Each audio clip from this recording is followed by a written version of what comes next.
ప్రభునందు ప్రియమైన దేవుని సంగమ, ప్రభువైన యేసు క్రీస్తు నామములో అందరికీ హృదయపూర్వకమైనటువంటి వందనములు తెలియచేస్తూ, దేవుని యొక్క శ్రేష్టమైనటువంటి కృపలో, దేవుని యొక్క ప్రేమలో ఈ యొక్క సెప్టెంబర్ మాసము 3వ పరిశుద్ధ దినారాధనలో ఇటు రీతిగా దేవుని మందిరావరణంలో కూడి దేవుని నామాన్ని స్తుతించడానికి, గణపరచడానికి దేవుడిస్తున్నటువంటి ఈ గొప్ప తరుణమును బట్టి ఈ పరిశుద్ధ దినమందు ఈ యొక్క ఆరాధన దేవుని యొక్క నామ మహిమార్థమై జరుగులాగున ప్రారంభ ప్రార్థన చేసుకుందాం. అందరూ తలలు వచ్చినట్లయితే చిన్న ప్రార్థన చేసుకుని ఆరాధనని ప్రారంభించుకుందాం. కృపా సత్య సంపూర్ణుడైన మా ప్రియ పరలోకపు తండ్రి, మీ ఘనమైన పరిశుద్ధమైన నామమునకు వేలాది స్తుతులు స్తోత్రములు చెల్లిస్తూ ఉన్నాం. ప్రభువా, మీ కృపలో, మీ ప్రేమలోనైనా నీ బిడలమైనటువంటి మమ్మల్ని అందరినీ కూడా గడిచిన దినములలో మీరు ఎక్కల చోటున భద్రపరిచి, మీరు మమ్మల్ని ప్రేమించి సజీవుల లెక్కలో ఉంచి ఈ పరిశుద్ధ దినమందు ప్రభువా, మరి నీ బిడలమైనటువంటి మమ్మలను నీ మందిరంలోనికి నడిపించిన విధానమును బట్టి మిమ్మల్ని స్తుతిస్తూ ఉన్నాం. ప్రభా, ఈ యొక్క పరిశుద్ధ దిన ఆరాధనలో కొద్దిమందిగా కూడి ఆరాధనని ప్రారంభిస్తున్నటువంటి తరుణంలో నీ సన్నిధిని మాకు తోడుగా ఉంచండి. పాడేటువంటి పాటల్లోనే పరిశుద్ధ గ్రంథములోని లేఖన భాగములను ధ్యానించేటువంటి సమయంలోనూ మీ పరిశుద్ధాత్మ నడిపింపు ప్రసన్నత మెండుగా అనుగ్రహించండి. నీ మందిరావరణంలోనికి వచ్చినటువంటి బిడ్డలను దీవించండి. అదే రీతిలో జూమ్ లైవ్లోనికి వచ్చినటువంటి బిడ్డలను కూడా మీరు దీవించి ఆశీర్వదించి ప్రభా యొక్క ఆరాధన ద్వారా నీ నామానికి మహిమ తెచ్చుకోమని యేసు క్రీస్తు నామంలో అడిగి వేడుకొనొచ్చున్నాము తండ్రి, ఆమేన్. ఈ సమయంలో నేటి పరిశుద్ధ దిన ఆరాధనకై ఏర్పాటు చేయబడి ఉన్న ప్రత్యుత్తర పాఠ్య భాగాన్ని చదువుకుందాం. కీర్తనల గ్రంథము నుంచి దావీదు మహారాజు రచించిన 63వ సంకీర్తన. కీర్తనల గ్రంథం నుంచి దావీదు మహారాజు రచించినటువంటి 63వ సంకీర్తన ప్రత్యుత్తర రీతిగా చదువుకుందాం. మన మధ్యలో ఉన్నటువంటి సహోదరులు మాతంగి వందన కుమార్ గారు ముందుకు వచ్చి ప్రత్యుత్తర భాగంలో నడిపించవలసిందిగా మనం చేస్తూ ఉన్నాను. కీర్తనల గ్రంథం నుంచి 63వ సంకీర్తన 63వ సంకీర్తన ప్రత్యుత్తర రీతిగా చదువుగా విందాం.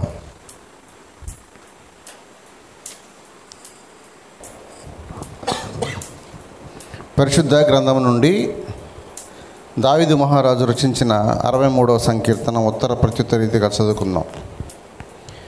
దేవా, నా దేవుడవు నీవే, వేకువనే నిన్ను వెదకుదును. నీ బలమును నీ ప్రభావమును చూడవలనని పరిశుద్ధ ఆలయమందు నేనెంతో ఆశతో నీ తట్టు కనిపెట్టి ఉన్నాను. నీళ్లు లేక ఉన్న దేశమందు నా ప్రాణము నీ కొరకు తృష్ణకొని ఉన్నది. నీ మీద ఆశ చేత నిన్ను చూడవలనని నా శరీరము కృషించుచున్నది. నీ కృప జీవము కంటే ఉత్తమము, నా పెదవులు నిన్ను స్తుతించును. నా మనసు మీద నిన్ను జ్ఞాపకం చేసుకొని రాత్రుజాముల యందు నిన్ను ధ్యానించినప్పుడు క్రొవ్వు మెదడు నాకు దొరికినట్లుగా నా ప్రాణము తృప్తి పొందుచున్నది. ఉత్సహించు పెదవులతో నా నోరు నిన్ను గూర్చి గానము చేయుచున్నది. కాగా నా జీవిత కాలమంతయు నేనేలాగున నిన్ను స్తుతించెదను, నీ నామమును బట్టి నా చేతులెత్తెదను. నీవు నాకు సహాయకుడవై ఉంటివి, నీ రెక్కల చాటున శరణజొచ్చి ఉత్సాహధ్వని చేసేదను. నా ప్రాణము నిన్ను అంటి వెంబడించుచున్నది, నీ కుడి చెయ్యి నన్ను ఆదుకొనుచున్నది. నా ప్రాణమును నశింపజేయవలనని వారు దాన్ని వెతుకుచున్నారు. వారు భూమి క్రింద చోట్లకు దిగిపోదురు. బలమైన ఖడ్గమునకు అప్పగింపబడుదురు, నక్కల పాలగుదురు. అందరూ కలిసి చదువుకుందాం. రాజు దేవుని బట్టి సంతోషించును, ఆయన తోడని ప్రమాణం చేయి ప్రతి వాడును అతిశయలును. అబద్ధములాడు వారి నోరు మూయబడును.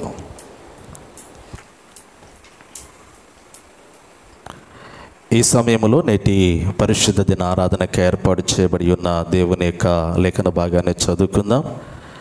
నేటి పరిశుద్ధ దిన ఆరాధనకై ఏర్పాటు చేయబడి ఉన్న దేవుని యొక్క లేఖన భాగము అపోస్తలుడైనటువంటి పౌలు భక్తుడు కొరింథీయులకు రాసినటువంటి 2వ పత్రిక 11వ అధ్యాయము మొదటి 3 వచనాలు చదువుకుందాం. అపోస్తలుడైన పౌలు భక్తుడు కొరింథీ సంఘమునకు రాసినటువంటి 2వ పత్రిక 11వ అధ్యాయము 1వ వచనం నుండి 3వ వచనం వరకు లేఖన భాగాన్ని మన మధ్యలో ఉన్నటువంటి శ్రీమతి సహోదరి హెప్సిబా గారు ముందుకు వచ్చి దేవుని యొక్క లేఖన భాగాన్ని చదివి వినిపించవలసిందిగా ప్రభు పేరిట మనం చేస్తూ ఉన్నాను. కొరింథీయులకు రాసినటువంటి 2వ పత్రిక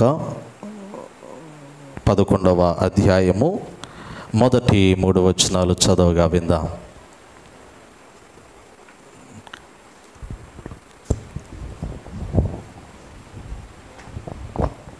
ఈ దినమునకై దేవుడు మన కొరకు ఏర్పాటు చేయబడిన దేవుని యొక్క వాక్య భాగము 2 కొరింథీయులకు రాసిన పత్రిక 11వ అధ్యాయము 1 నుంచి 3 వచనాలు చదువుకుందాం.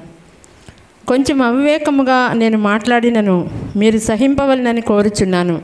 నన్ను గూర్చి మీరు ఎలాగైనను సహించుడి. దేవాశక్తితో మీ ఎడల ఆసక్తి కలిగి ఉన్నాను.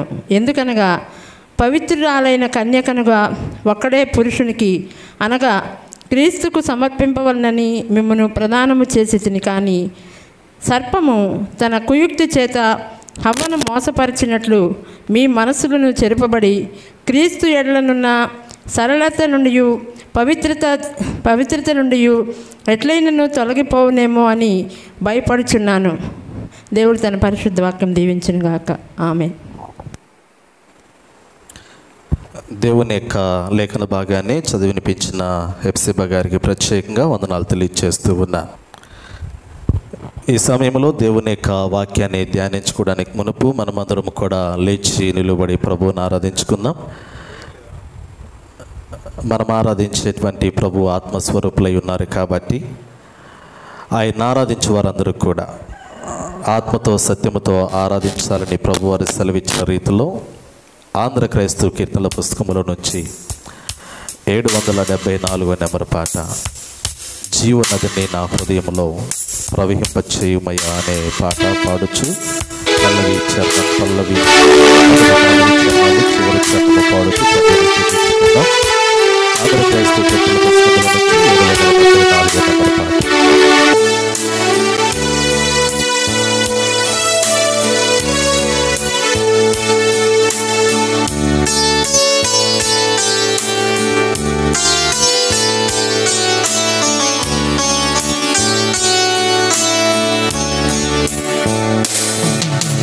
జీవనదిని నా హృదయములో ప్రవహింపచేయుమయా.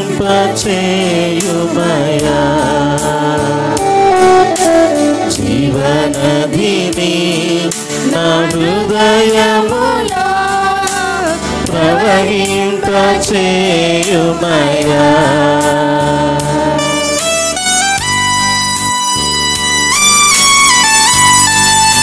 శరీర క్రియలను నాలో నశింపచేయుము.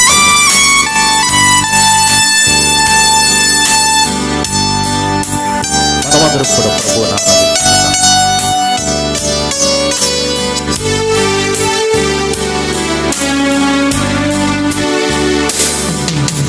శరీర క్రియలన్నీయు నాలో నశింపచేయుమయా. శరీర క్రియలన్నీయు నాలో నశింపచేయుమయా.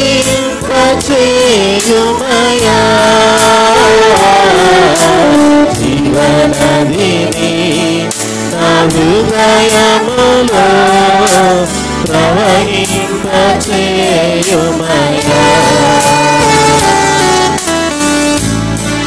తిరిగి జీవింపచేయుమయ్యా.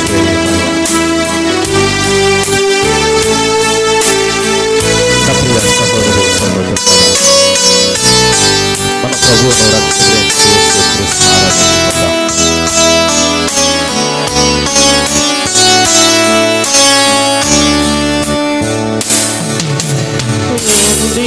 నా ఎముకలన్నీయు తిరిగి జీవింపచేయుమయా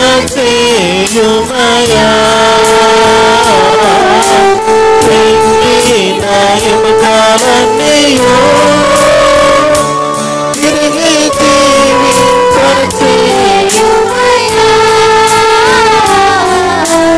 జీవనదిని నా హృదయములో ప్రవహింపచేయుమయా.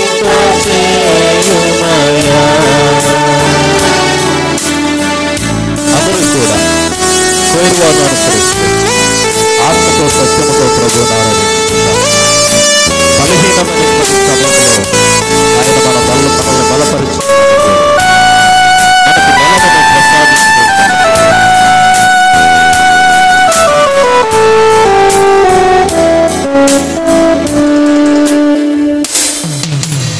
బలహీన సమయములో నీ బలము ప్రసాదించుము. బలహీన సమయములో నీ బలము ప్రసాదించుము. జీవనదిని నా హృదయములో ప్రవహింపచేయుమయా.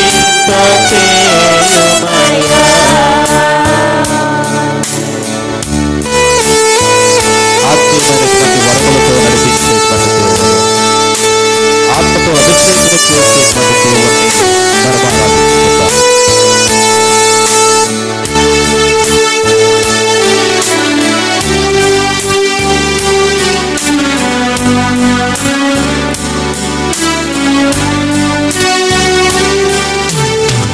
ఆత్మీయ వరములతో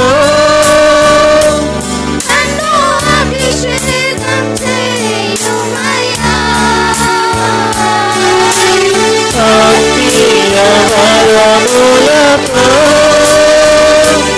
నన్ను అభిషేకం చేయుమయా. జీవనదిని నా హృదయములో ప్రవహింపచేయుమయా.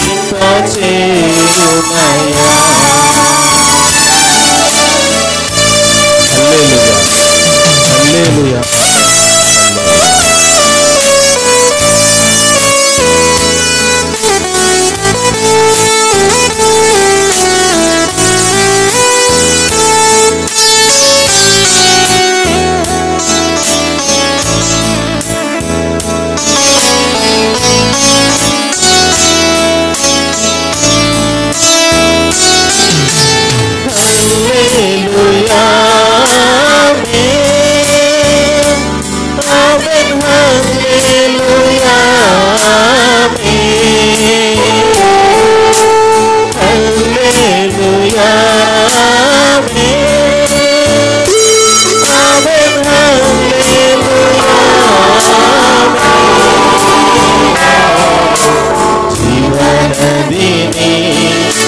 హృదయములో ప్రవహింపచేయుమయా. జీవనదిని నా హృదయములో ప్రవహింపచేయుమయా. నన్ను ప్రవహింపచేయుమయా.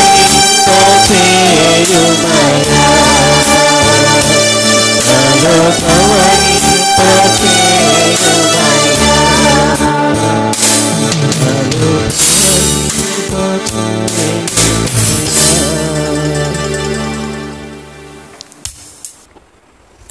అందరూ తలలు వంచినట్లయితే చిన్న ప్రార్థన చేసుకొని కొద్ది సమయము దేవుని యొక్క వాక్యాన్ని ధ్యానించుకుందాం.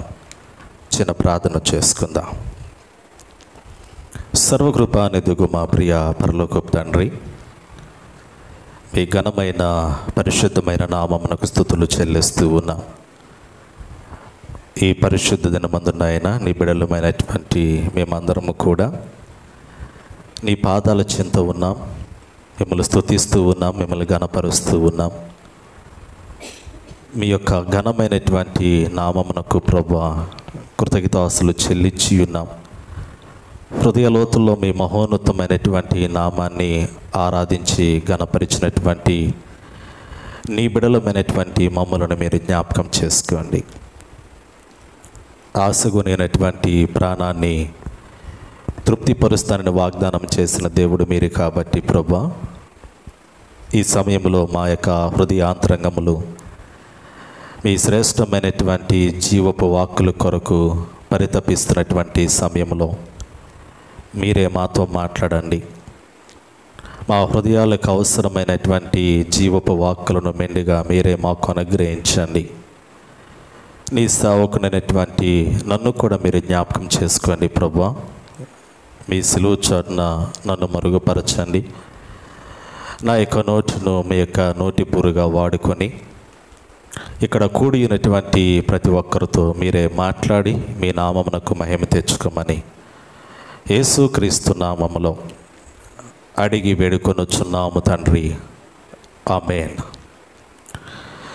ప్రభునందు ప్రియమైన దేవుని సంగమా, ప్రియ సహోదరి సహోదరులారా, యేసుక్రీస్తు శుభనామములో అందరికీ ప్రత్యేకంగా మరి యొక్క పర్యాయము హృదయపూర్వకమైనటువంటి వందనాలు తెలియజేస్తూ ఉన్నాను.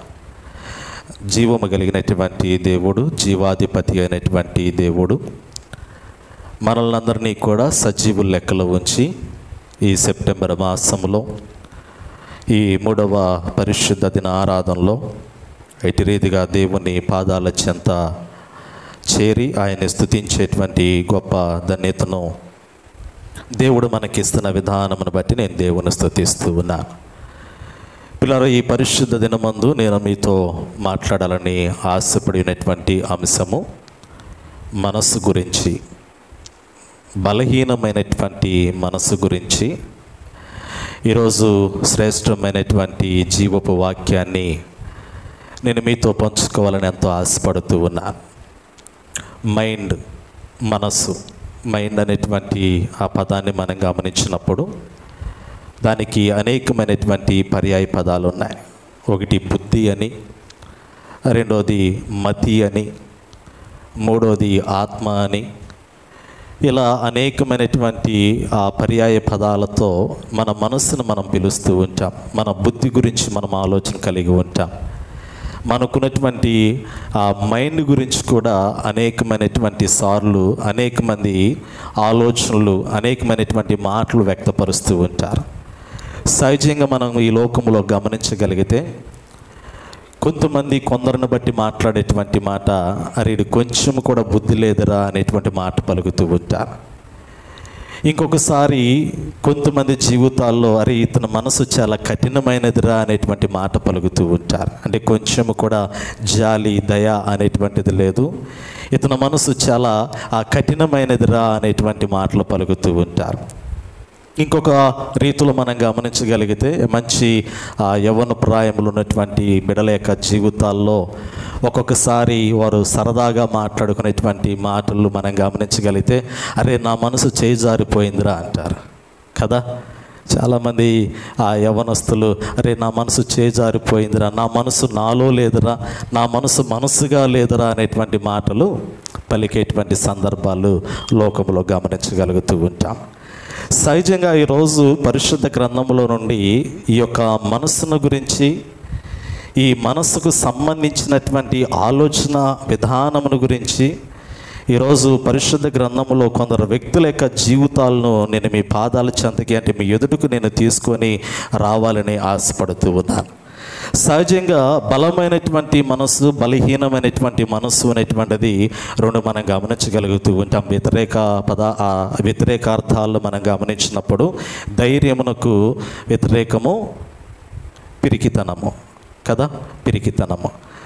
విశ్వాసమునకు వ్యతిరేకము అవిశ్వాసము అనేటువంటి మాట.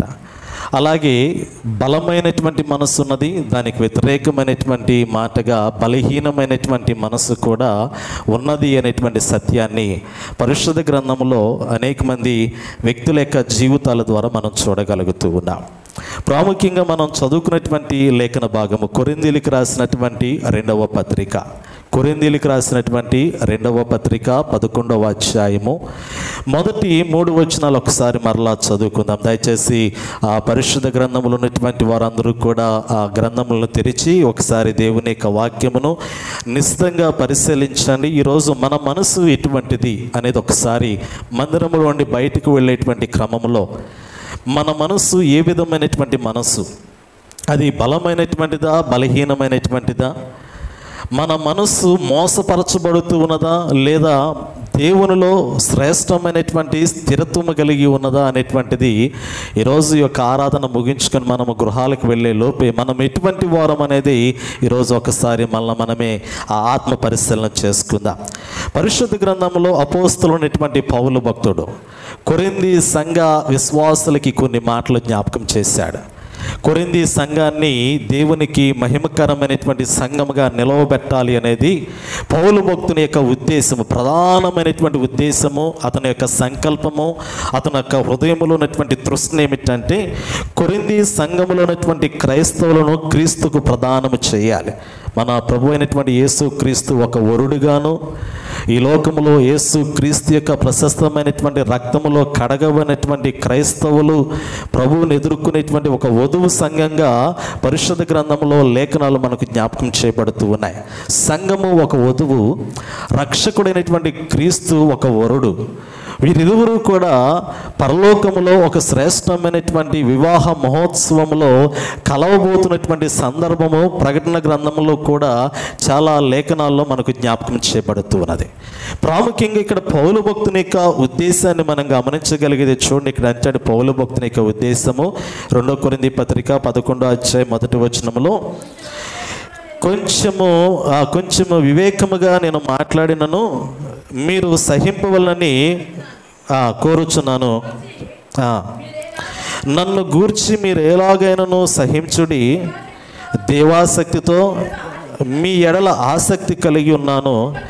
ఎందుకనగా పవిత్రురాలైన కన్యకునిగా ఒక్కడే పురుషునికి అనగా క్రీస్తుకు సమర్పింపవలనని మిమ్మల్ని ప్రదానము చేస్తున్న కానీ సర్పము తన కుయుక్తి చేత హవ్వను మోసపరుచున్నట్లు మీ మనసులను చెరపబడి క్రీస్తు ఎడలనున్న సరళత నుండి పవిత్రత నుండి ఎట్లైనను తొలగిపోనేమో అని భయపడుచున్నాను. పిల్లరా, ఇక్కడ పౌలు భక్తుని యొక్క హృదయంలో ఉన్నటువంటి వ్యాకులత, ఒక రకమైనటువంటి ఆందోళన మనం గమనించగలిగితే ఇతడు మంచి స్వార్థికుడు, మంచి అపోస్తలుడుగా మంచి బోధ చేస్తున్నటువంటి వాడు, అనేకమైనటువంటి నశించినటువంటి ఆత్మలను ప్రభువు వైపు నడిపించినటువంటి భక్తుడైనటువంటి ఈ పౌలు భక్తుని యొక్క హృదయాంతరంగంలో ఒక వేదన ఉన్నది.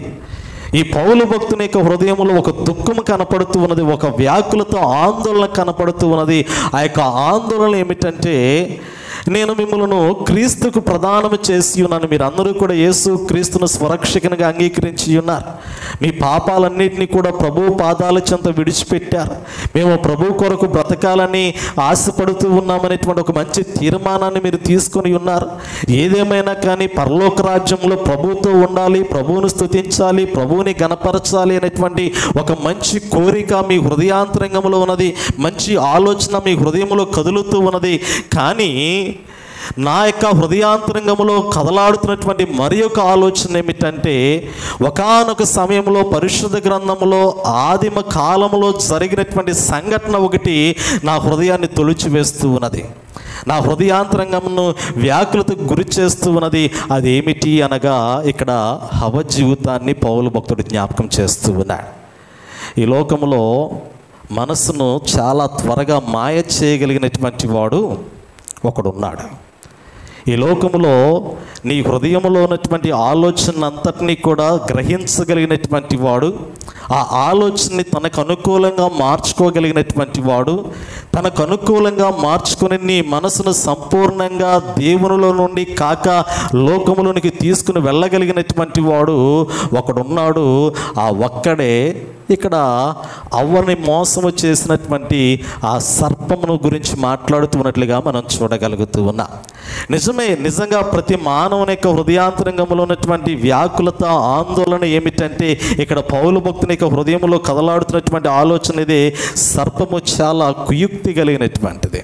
మనం అనుకుంటాం కదా, మనము వాక్యంలో లేదా దేవునిలో స్థిరంగా ఉన్నాము అనేటువంటి ఆలోచన మన యొక్క హృదయాంతరంగంలో కదలాడినప్పటికీ కూడా, నేను దేవునిలో ఎట్టి పరిస్థితులైనా కానీ కుడికి కానీ ఎడమకి కానీ తొలగిపోకుండా నేను చాలా స్థిరంగా నిలబడగలను అనేటువంటి ఆ మంచి ఆలోచన మన హృదయంలో కదలాడినప్పటికీ కూడా, మనకన్నా తెలివి కలిగినటువంటి వాడు, మనకన్నా భయంకరమైనటువంటి కుయుక్తి కలిగినటువంటి వాడు ఈ లోకంలో సాతానుడు అనబడినటువంటి ఒకడున్నాడు అనేటువంటి సత్యాన్ని మీరు ఎప్పుడూ కూడా మరిచిపోకూడదు. అందుకే పరిశుద్ధ గ్రంథంలో ఒక్కొక్కసారి మన మనసు కూడా కదా, ఎవరో చెప్పట్లా, ఒక్కొక్కసారి మన మనసు కూడా మన మాట విందంట కదా. విన్నారా అసలు ఈ డైలాగ్? విన్నారా ఈ డైలాగ్? ఎప్పుడు కూడా వినలా. అసలు మనసు ఒక్కొక్కసారి మన మనసే మన మాట విందంట. పరిశుద్ధ గ్రంథంలో వచ్చినా నేను మీకు జ్ఞాపకం చేస్తాను. ఎందుకంటే నీ మనసు నీ మాట వింటే ఎంతో నీ జీవితము ధన్యకరం అంటాడు. నీ మనసే నీ మాట వినదు అనేటువంటి ఒక ఆలోచన. ఈరోజు ఆ యొక్క వాక్యాన్ని కూడా, కొటేషన్ కూడా నేను మీ ఎదుటికి తీసుకొచ్చిన తరువాత ఇంకా లేఖన భాగాలను జ్ఞాపకం చేస్తాను. ఇక్కడ పౌలు కొరింథీ సంఘంలో ఉన్నటువంటి క్రైస్తవుల యొక్క జీవితాలను పరిశీలిస్తున్నటువంటి క్రమంలో వీరు ప్రారంభంలో మంచి ప్రార్థనతో జీవితాన్ని ఆరంభించారు. ఎవరైనా కానీ ఒక పని మొదలు పెట్టేటప్పుడు ప్రారంభంలో మంచి ఆలోచనతో, మంచి ఉద్దేశంతో, మంచి ప్రార్థనతో ఒక పని ప్రారంభిస్తూ ఉంటారు. కానీ ఆ పని ప్రారంభించిన తర్వాత క్రమంగా ముందుకు వెళ్ళేటువంటి క్రమంలో వారు ఏ ఉద్దేశంతో ప్రారంభంలో, ఏ కమిట్మెంట్తో, ఏ సమర్పణతో, ఏ మంచి ఆ విశ్వాసముతో, ఏ మంచి భయభక్తులతో వారి జీవితాన్ని ప్రారంభంలో ఆరంభించారో, ముగింపులోనికి వచ్చేటువంటి క్రమంలో ఆ యొక్క భక్తి ఉండదు, ఆ యొక్క విశ్వాసం ఉండదు, ఆ యొక్క తృష్ణ ఉండదు, ఆ దేవునికి సంబంధించినటువంటి ఆ ఆలోచన విధానం అనేటువంటిది సంపూర్ణంగా వారిలో ఆ ఇమిడి లేనటువంటి తత్వాన్ని పరిశుద్ధ గ్రంథంలో జ్ఞాపకం చేశాడు ప్రియులారా. అందుకే ఇక్కడ పౌలు కొరింథీ సంఘము ప్రారంభంలో మంచి క్రైస్తవ విశ్వాసులుగా పిలువబడినటువంటి సంఘము, కొరింథీ సంఘము ప్రారంభంలో మంచి ప్రార్థనా పరులుగా ఎంచబడినటువంటి సంఘము, కొరింథీ సంఘము ప్రారంభంలో దేవునికి సువార్త పరిచర్య అనేకమైనటువంటి ప్రాంతాల్లో జరగటానికి సహకరించినటువంటి మంచి క్రైస్తవ సంఘముగా పేరుగాంచినటువంటి సంఘము కొరింథీ సంఘము. కానీ అటువంటి కొరింథీ సంఘములోనికి సాతాను సంబంధమైనటువంటి దురాలోచనలు హృదయాల్లోనికి ప్రవేశించినప్పుడు, ఈ సాతానుడు ఆయా సంఘాల్లో నివసిస్తున్నటువంటి మానవునికి హృదయాంతరంగంలోనికి కొన్ని కుతంత్రముతో కూడినటువంటి ఆలోచనలను ప్రవేశపెట్టినప్పుడు అక్కడ సంఘము బలహీనతలోనికి ప్రవేశించినట్లుగా పౌలు ఈ సంఘములో ఉన్నటువంటి క్రైస్తవులకు హెచ్చరిక చేస్తూ ఉన్నాడు. మీరు ప్రారంభంలో మంచి విశ్వాసులు కదా, మీరు ప్రారంభంలో దేవునిలో మంచి ఆ భయభక్తులు కలిగినటువంటి వారు కదా, కానీ మీరు ఏ ప్రభువుకైతే ప్రదానము చేయబడి ఉన్నారో ఆ ప్రభువుని నాకు విడిచిపెట్టినట్లుగా అనిపించుచూ ఉన్నది అనేటువంటి సత్యాన్ని ఆ పౌలు సంఘానికి ఒక హెచ్చరిక రూపంలో ఈ పత్రికను జ్ఞాపకం రాస్తూ ఉన్నాడు ప్రియులారా. ఈ క్రమంలోనే హవ్వ యొక్క జీవితాన్ని మనకి ఇక్కడ జ్ఞాపకం చేస్తూ ఉన్నాడు. చూడండి, ఇక్కడ అంటాడు కదా, బలహీనమైనటువంటి మనస్సును సాతాను చేత, అంటే సాతానుడు చెరపట్టి గలిగినటువంటి వాడు, బలహీనమైనటువంటి మనస్సును లోపరుచుకోగలిగినటువంటి ఆ వాడు సాతానుడు ప్రియులారా. మనము పాత నిబంధన కాలంలో ఆదికాండము 3వ అధ్యాయాన్ని మనం గమనించగలిగితే అక్కడ చాలా త్వరగా ఎక్కువ సమయము కూడా నిజంగా చెప్పాలి అంటే అవ్వ మనసును లోపరుచుకోవడానికి సాతానుడికి ఎక్కువ సమయము తీసుకోలేదు, ఎక్కువ సమయం పట్టలేదు. సాతానుడు ఆ అవ్వ యొక్క హృదయాంతరంగాన్ని దేవుని తట్టు నుండి లోకంలోనికి మరల్చడానికి ఎక్కువ కాలము శోధించలేదు పిల్లలు. బహు తక్కువ కాలములోనే అవ్వ యొక్క హృదయాన్ని లోకము తట్టు, తన తట్టు తిప్పుకోగలిగినటువంటి జ్ఞానాన్ని, సామర్థ్యాన్ని ఈ సాతానుడు ఆ అవ్వ దగ్గర ప్రదర్శించినట్లుగా లేఖనాల్లో మనం చూడగలుగుతూ ఉన్నాం. 3వ అధ్యాయాన్ని మనం గమనించగలిగితే సహజంగా మానవ జీవితంలో ఒక్కొక్కసారి అవ్వ ఆ రోజు తన మనస్సు ఎంత బలహీనమైనటువంటి మనస్సు అనేటువంటిది లోకానికి జ్ఞాపకం చేసింది. ఈ లోకంలో చాలామంది కూడా ఒక్కొక్కసారి చాలామంది స్త్రీ పురుషులు కావచ్చు, యవ్వనులు కావచ్చు, ఒక్కొక్కసారి వారిలో ఉన్నటువంటి బలహీనతలను ఒక్కొక్కసారి బయట పెట్టేసుకుంటారు కదా. బలహీనత బయట పెట్టడం అంటే తన యొక్క మనసు ఎంత వీక్నెస్సో, అతడు ఎంత త్వరగా లోబడిపోతాడో, అతడు ఎంత త్వరగా బలహీనమైపోతాడో, జారిపోతాడో అనటానికి పరిశుద్ధ గ్రంథంలో అనేకమైనటువంటి నిదర్శనాలు మనకు కనపడుతూ ఉన్నాయి. ఇక్కడ అవ్వ చాలా త్వరగా తన యొక్క జీవితాన్ని బలహీనతలోనికి అనగా పాపంలోనికి జార విడుచుకుంది. ప్రారంభంలో దేవుని కృపనొందినటువంటి భార్యాభర్తలు, ప్రారంభంలో దేవుని సహవాసము కలిగినటువంటి భార్యాభర్తలు, ప్రారంభంలో దేవుని యొక్క మహోన్నతమైనటువంటి ఆ ప్రదేశంలో నివసించగలిగినటువంటి అర్హత కలిగినటువంటి భార్యాభర్తలు ఆదాము అవ్వల యొక్క జీవితాన్ని జ్ఞాపకం చేస్తూ ఉన్నారు. వీరు ప్రారంభంలో మంచి సహవాసము కలిగినటువంటి వారు, వీరు ప్రారంభంలో దేవుని యొక్క సన్నిధిలో నిలవబడినటువంటి వారు, వీరు ప్రారంభంలో దేవునితో చక్కగా ముచ్చటించగలిగినటువంటి సంభాషించగలిగినటువంటి అర్హత కలిగినటువంటి వారు. కానీ వారి యొక్క అర్హత కోల్పోవడానికి గల ప్రాముఖ్యమైనటువంటి కారణం ఏమిటంటే ఆ హృదయాంతరంగంలో కలిగినటువంటి ఆలోచన, అవ్వ కలిగినటువంటి మనసు దేవునిలో నుండి వైదొలిగిపోవడానికి కారణమైంది అనేటువంటి సత్యాన్ని పరిశుద్ధ గ్రంథంలో చక్కగా ఈ ఆదికాండము 3వ అధ్యాయంలో మనకు జ్ఞాపకం చేయబడుతూ ఉన్నది. నిజమే, చూడండి ఒకసారి, స్త్రీతో ఇది నిజమా అంటే ఆ దేవుడు చేసినటువంటి భూజంతువుల్లో సర్పము యుక్తి కలదు అనేటువంటి మాట అక్కడ జ్ఞాపకం చేస్తూ స్త్రీతో ఆ సర్పము మాట్లాడినటువంటి మాటలు మనం గమనించగలిగితే ఇది నిజమా, ఈ తోట చెట్లలో దేని ఫలమునైనను మీరు తినకూడదా, తినకూడదని దేవుడు చెప్పానా అని అడిగాను. అందుకు స్త్రీ, ఈ తోట చెట్లు ఫలములను మేము తినవచ్చును, అయితే ఆ తోట మధ్యనున్న చెట్టు ఫలములను గురించి దేవుడు మీరు చావకున్నట్లు వాటిని తినకూడదనియు వాటిని ముట్టకూడదని చెప్పినని సర్పముతో అనెను. పిల్లలు చూడండి, సంభాషణ జరుగుతూ ఉంది. నిజంగా ఎప్పుడైనా ఒక వ్యక్తి బలహీనపరచబడాలి అంటే, లేదా ఎప్పుడైనా ఒక వ్యక్తి దేవునిలో నుండి సన్నగిల్లిపోవాలి అంటే అక్కడ ప్రారంభాన్ని మనం గమనించవచ్చు. ఒక రకమైనటువంటి సందేహాన్ని హృదయాంతరంగంలో కలిగిస్తూ ఉంటాడు సాతానుడు. ఏముందులే, ప్రతి ఆదివారము క్రమముగా దేవుని మందిరానికి వెళుతూ ఉన్నాను కదా, ఒక ఆదివారం వెళ్ళకపోతే ఏమైంది లేనటువంటి ఒక్కొక్కసారి బలహీనమైనటువంటి ఆలోచన కలుగుతూ ఉంటుంది. ప్రతి నెల క్రమము తప్పకుండా దేవునికి కానుక సమర్పిస్తూ ఉన్నాను కదా, ఒక్క నెల ఇవ్వకపోతే ఏమైంది, ఒక నెల నేను వాడుకుంటే తప్పేంటి అనేటువంటి ఒక్కొక్క ఆలోచన ఒక్కొక్కసారి హృదయాంతరంగంలోనికి సాతానుడు తీసుకుని వస్తాడు.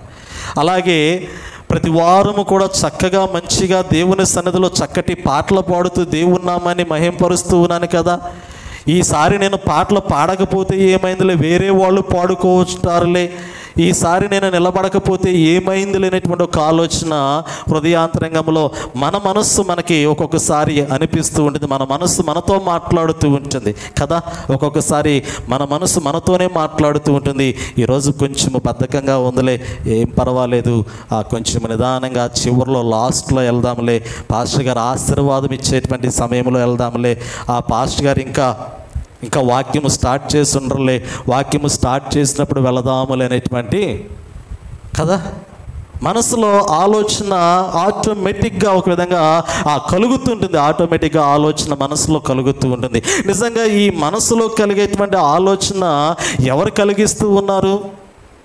ఆ కలిగేటువంటి ఆలోచన ఏ విధంగా ప్రయోజనకరంగా కలుగుతూ ఉందా, అది మన యొక్క జీవితాన్ని బలహీనపరచడానికి ఆ యొక్క ఆలోచన మన హృదయంలో కలుగుతూ ఉందా, లేదా మన జీవితాన్ని బలపరచడానికి ఆ యొక్క ఆలోచన మన హృదయాంతరంగంలో కలుగుతూ ఉందా అనేటువంటి ప్రశ్న ఒక్కొక్కసారి మనం వేసుకోగలిగితే మన హృదయంలో ఆలోచన పుట్టిస్తున్నటువంటి ఆ ఆలోచన కర్త ఎవరు అనేటువంటిది మనకు జ్ఞాపకం చేయబడుతూ ఉన్నది. నిజంగా మన దేవుడు ఆలోచన కర్త, బలవంతుడైనటువంటి దేవుడు, నిత్యుడగు తండ్రి.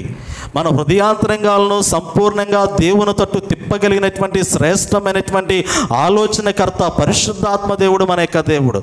అదే క్రమంలో మన జీవితము సంపూర్ణంగా బలహీనమైపోవడానికి కూడా మరి ఒకడు మన యొక్క ఆలోచనలను, మన హృదయాన్ని ప్రేరేపించగలిగినటువంటి సామర్థ్యత కలిగి ఉన్నాడు అనేటువంటి సత్యాన్ని పరిశుద్ధ గ్రంథంలో పౌలు వ్యక్తపరుస్తూ ఉన్నాడు. ఇదిగో ఒకానొక సమయంలో కుయుక్తి కలిగినటువంటి సర్పము అవ్వను మోసము చేసింది, లేనిపోని ఒక ఆలోచన హృదయంలో పుట్టించింది.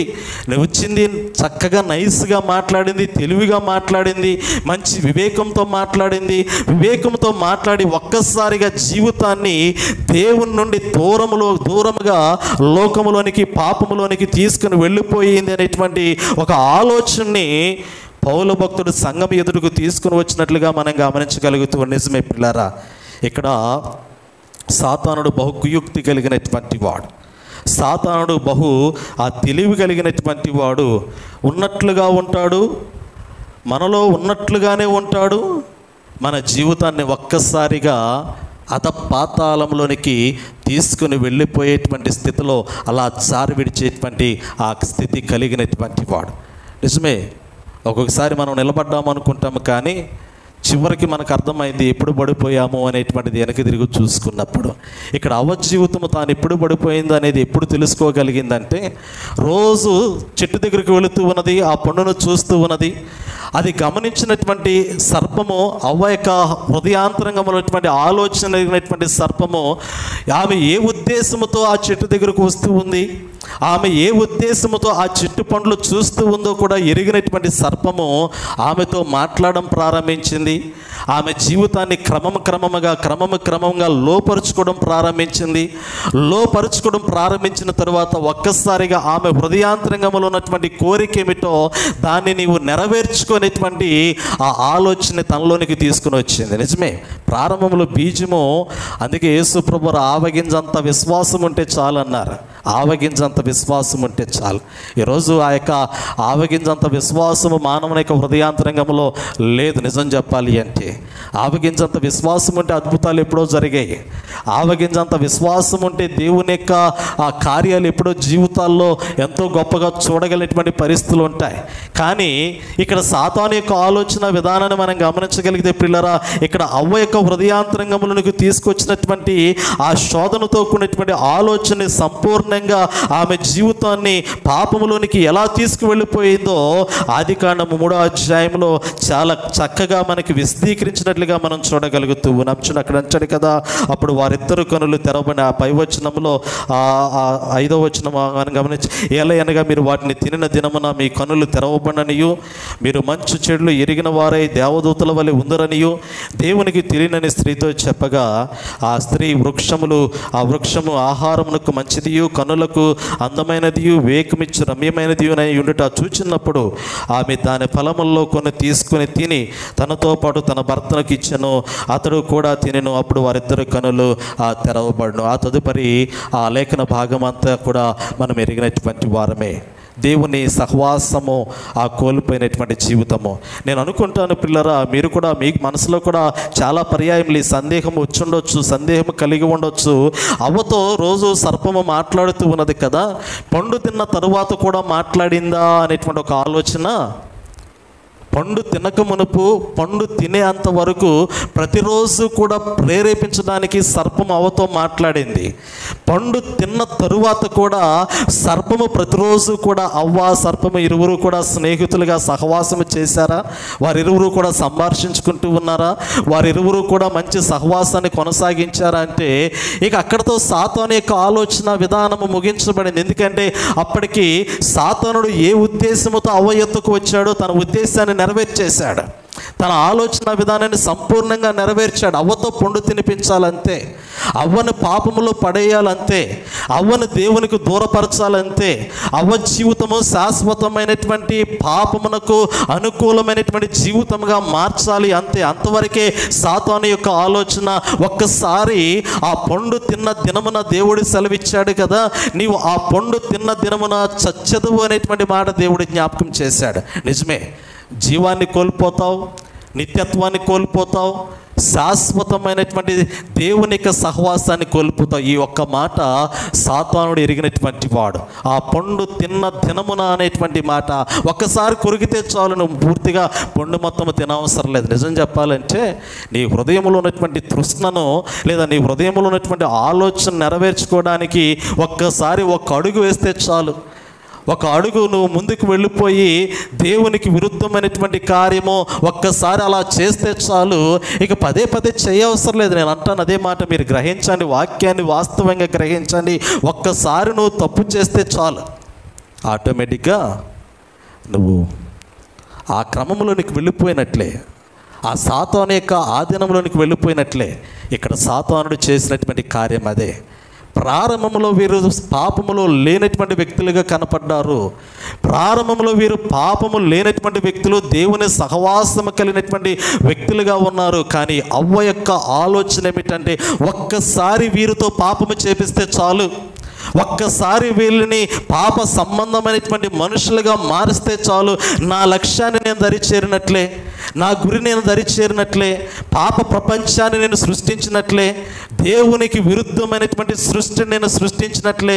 దేవుడేమో పరిశుద్ధమైనటువంటి జనాంగాన్ని ఏర్పాటు చేయాలని దేవుడు ప్రయత్నిస్తున్నటువంటి క్రమంలో సాతానుడు అనుకుంటాడు కదా, దేవునికి విరుద్ధంగా పాప సంబంధమైనటువంటి ప్రపంచాన్ని నేను సృష్టించాలి, దేవుడేమో శాశ్వతమైనటువంటి నిత్య జీవాన్ని దేవుని బిడ్డల కొరకు సిద్ధపరచాలని ప్రయత్నిస్తున్నటువంటి క్రమంలో సాతానుడేమో శాశ్వతమైనటువంటి నిత్య నరకాన్ని నేను సృష్టించాలి, నాకంటూ ఒక జనాంగం ఉండాలి, నాకంటూ ఒక సైన్యం ఉండాలి, నాకంటూ లోకములో అనేక మంది మనుషులు నేను సమకూర్చుకోవాలని గర్జించు సింహం వలె తిరుగుతున్నటువంటి వాడే మన విరోధి అయినటువంటి అపవాది పిల్లరా. అందుకే మొట్టమొదటిగా తన ప్రారంభంలో మొదటి సైనికురాలుగా అవ్వను చేర్చుకున్నాడు. మొట్టమొదటి సైనికురాలుగా ఆకాశములో నుండి భూమి మీదకి పడద్రోయబడిన తరువాత ఈ సాతానుడు తను చేర్చుకున్నటువంటి మొట్టమొదటి ఆ సైనికురాలు ఒక విధంగా చెప్పాలి అంటే లోకస్త్రాలు మొట్టమొదటి లోకస్త్రాలు ఎవరైనా కానీ మొట్టమొదటి ఆ ప్రారంభం అవ్వ దగ్గర నుంచి ఆదాము దగ్గర నుంచే మొట్టమొదటి మనుషులు వాళ్ళే, మొట్టమొదటి సాతానికి అనుకూలంగా మారినటువంటి వ్యక్తులు వాళ్ళే, మొట్టమొదటి పాపపు బీజాన్ని హృదయంలోనికి నాటుకున్నటువంటి వ్యక్తులు వాళ్ళే, మొట్టమొదటిగా దేవుని సన్నిధిలోని వెళ్ళగొట్టబడినటువంటి వారు వాళ్ళే, మొట్టమొదటి సంతానమునకు మూల పురుషులుగా ఎంచబడినటువంటి వాళ్ళు వారే. నిజంగా చెప్పాలి అంటే పరిశుద్ధ గ్రంథంలో ఆ ప్రారంభానికి, ఆ పాపానికి ప్రారంభానికి ఆదాము అవ్వలు బీజం వేసినట్లుగా పరిశుద్ధ గ్రంథంలో మనం చూడగలుగుతూ ఉన్నాం. కారణం ఏమిటంటే వారి మనస్సు బలహీనమైనటువంటిది. ఆ బలహీనమైనటువంటి మనస్సు ఆ పండు కోసము ఆశపడి పాపాన్ని, ఆ పాపములోనికి, పాపపు జీవితంలోనికి వెళ్ళిపోవటానికి కారణమైనట్లుగా పరిశుద్ధ గ్రంథంలో నేను మీకు జ్ఞాపకం చేస్తూ ఉన్నాను. పిల్లలు, ఒక్క విషయాన్ని మీరు గుర్తుపెట్టుకోండి. సాతాను అనగా చాలామంది అదేదో దురాత్మ అనుకుంటారు. సాతాను అనగా దురాత్మ కాదు పిల్లరా, అది ఒక దురాలోచన. మీరు ఈ యొక్క కొటేషన్ మీరు జాగ్రత్తగా గమనించండి. సాతాను యొక్క ఆలోచన విధానము నరుని యొక్క జీవితంలోనికి దురాత్మను ప్రవేశపెట్టలేదు ఎక్కడా కూడా. పరిశుద్ధ గ్రంథాన్ని మనం గమనించగలిగితే సాతానుడు దురాత్మలకు అధిపతిగా ఉన్నాడు, బయల్జెబూలుకు అధిపతిగా ఉన్నాడు సాతానుడు. కానీ లోకములో ఉన్నటువంటి వ్యక్తులను లోపరుచుకునేటువంటి క్రమంలో, లోకములో ఉన్నటువంటి వ్యక్తులను తనకు అనుకూలంగా మార్చుకునేటువంటి క్రమంలో, లోకములో ఉన్నటువంటి వ్యక్తులను అనగా దేవుని బిడ్డలైనటువంటి వారిని పాపములోనికి పడద్రోసేటువంటి క్రమంలో ఎక్కడా కూడా సాతానుడు తనకున్నటువంటి దురాత్మ సంబంధమైనటువంటి శక్తిని ప్రదర్శించలేదు. అంటే ఆ యొక్క దురాత్మను వ్యక్తుల యొక్క జీవితాల్లోనికి ప్రవేశపెట్టలేదు, కానీ దురాలోచన మాత్రమే ప్రవేశపెట్టాడు. మీరు గమనించండి, లేఖనాలు మీరు గమనించగలిగితే సాతాను యొక్క ఆలోచన దురాలోచన, అది ఒక దురాత్మ కాదు. లోపరుచుకోవడానికి మొట్టమొదటిగా నీలో ఉన్నటువంటి పరిశుద్ధతను చెడగొట్టేటువంటి వాడు, నీకున్నటువంటి మంచి మనసును పాడు చేసేటువంటి వాడు, నీలో కలిగేటువంటి ప్రేమ, జాలి, దయ, కరుణ, ఇటువంటి ఆలోచన, ఇటువంటి గుణాన్ని, ఇటువంటి స్వభావాన్ని లేకుండా చేయగలిగినటువంటి సమర్థత కలిగినటువంటి వాడే ఒక దురాలోచన పరుడే సాతానుడు అనేటువంటి సత్యాన్ని పరిశుద్ధ గ్రంథంలో నేను మీకు జ్ఞాపకం చేస్తూ ఉన్నాను. ఎందుకంటే క్రొత్త నిబంధన కాలంలో మనం గమనించగలిగితే ప్రియులారా, ఇస్కరియోతు యోధ యోధ ప్రభు దగ్గరికి చేరినటువంటి వాడు. పరిశుద్ధ గ్రంథం మత్తయి సువార్త 26వ అధ్యాయం కావచ్చు, లూకాసు సువార్త 22వ అధ్యాయం కావచ్చు. ఆ యొక్క 2 అధ్యాయాల్లో మీరు లేఖనాల్లో మీరు బహుగా తర్వాత పరిశీలన చేయండి. ఆ యొక్క వాక్య భాగంలో మనకు జ్ఞాపకం చేయబడుతున్నది, యేసు ప్రభువారు తను వెంబడించమని శిష్యులు పిలిచినటువంటి క్రమంలో ప్రభువారు పిలవకుండానే 12 మంది శిష్యుల్లో చేరినటువంటి వ్యక్తి ఇస్కరియోతు యోధ కదా. యేసు ప్రభువారు ఇస్కరియోతు యోధ నన్ను వెంబడించమని పిలవలేదు, నీవు నన్ను వెంబడించు అని పిలవలేదు. పిలవకుండానే తనంతటికి తానే ప్రభు దగ్గరికి వచ్చి, ప్రభువా బోధకుడా, నీవు చెప్పేటువంటి బోధలు నాకెంతో ఆదర్శంగా ఉన్నాయి, నీ బోధలు నాకెంతో ఇష్టాన్ని కలిగించాయి, నా జీవితాన్ని ఎంతో ప్రభావితం చేశాయి, మీరు చెప్పే వాక్యం ఎంతో నా జీవితాన్ని ప్రభావితం చేసింది, కాబట్టి ఈరోజు మీ వాక్యానికి నేను ఆకర్షితున్నయ్యాను అని ఆ క్రమంలో ఇస్కరియోతు యోధ ప్రభువారు చేసినటువంటి కొండ మీద ప్రసంగంలో బోధ కావచ్చు, ఆయన గలిలయ సముద్ర తీర ప్రాంతాల్లో స్వార్థ జరిగిస్తున్నటువంటి క్రమంలో తనంతటికి తానే ప్రభు దగ్గరికి వచ్చి, నన్ను కూడా మీ శిష్యునిగా చేర్చుకొనుడి అనేటువంటి మాట పలికి తను తాను మరి ప్రభుకి శిష్యరికంలోనికి తీసుకున్నటువంటి అప్పగించుకున్నటువంటి వ్యక్తి ఇస్కరియోతు యోధ. పిల్లలు చూడండి, ఒకసారి లేఖన భాగాన్ని మనం గమనిస్తే అక్కడ జ్ఞాపకం చేయబడుతున్నది. ఒకసారి మత్తయి సువార్త 26వ అధ్యాయము చూడండి. మత్తయి సువార్త 26వ అధ్యాయము 14వ వచనాన్ని అక్కడ పరిశీలన చేద్దాం. అక్కడ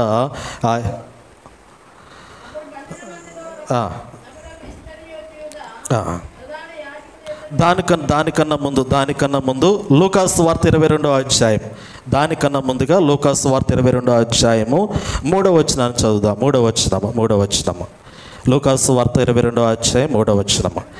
అంతటా 12 మంది శిష్యుల సంఖ్యలో చేరిన ఇస్కరియోతు అనబడిన యోధాలో సాతాను ప్రవేశించాను గనుక వాడు వెళ్ళి ఆయనను వారికి ఎలాగో అప్పగించవచ్చునో దాన్ని గురించి ప్రధాన యాజకులతోనూ అధిపతులతోనూ మాట్లాడెను. పిల్లలు ఈ వాక్య భాగాన్ని గమనించండి. లూకాసు వార్త 22వ అధ్యాయంలో ఉన్నటువంటి వాక్య భాగాన్ని ఈ 3వ వచనం నుండి 22వ వచనం వరకు మనం గమనించగలిగితే అక్కడ వరుసన ఒక సత్యాన్ని మనకు జ్ఞాపకం చేస్తూ ఉన్నాడు.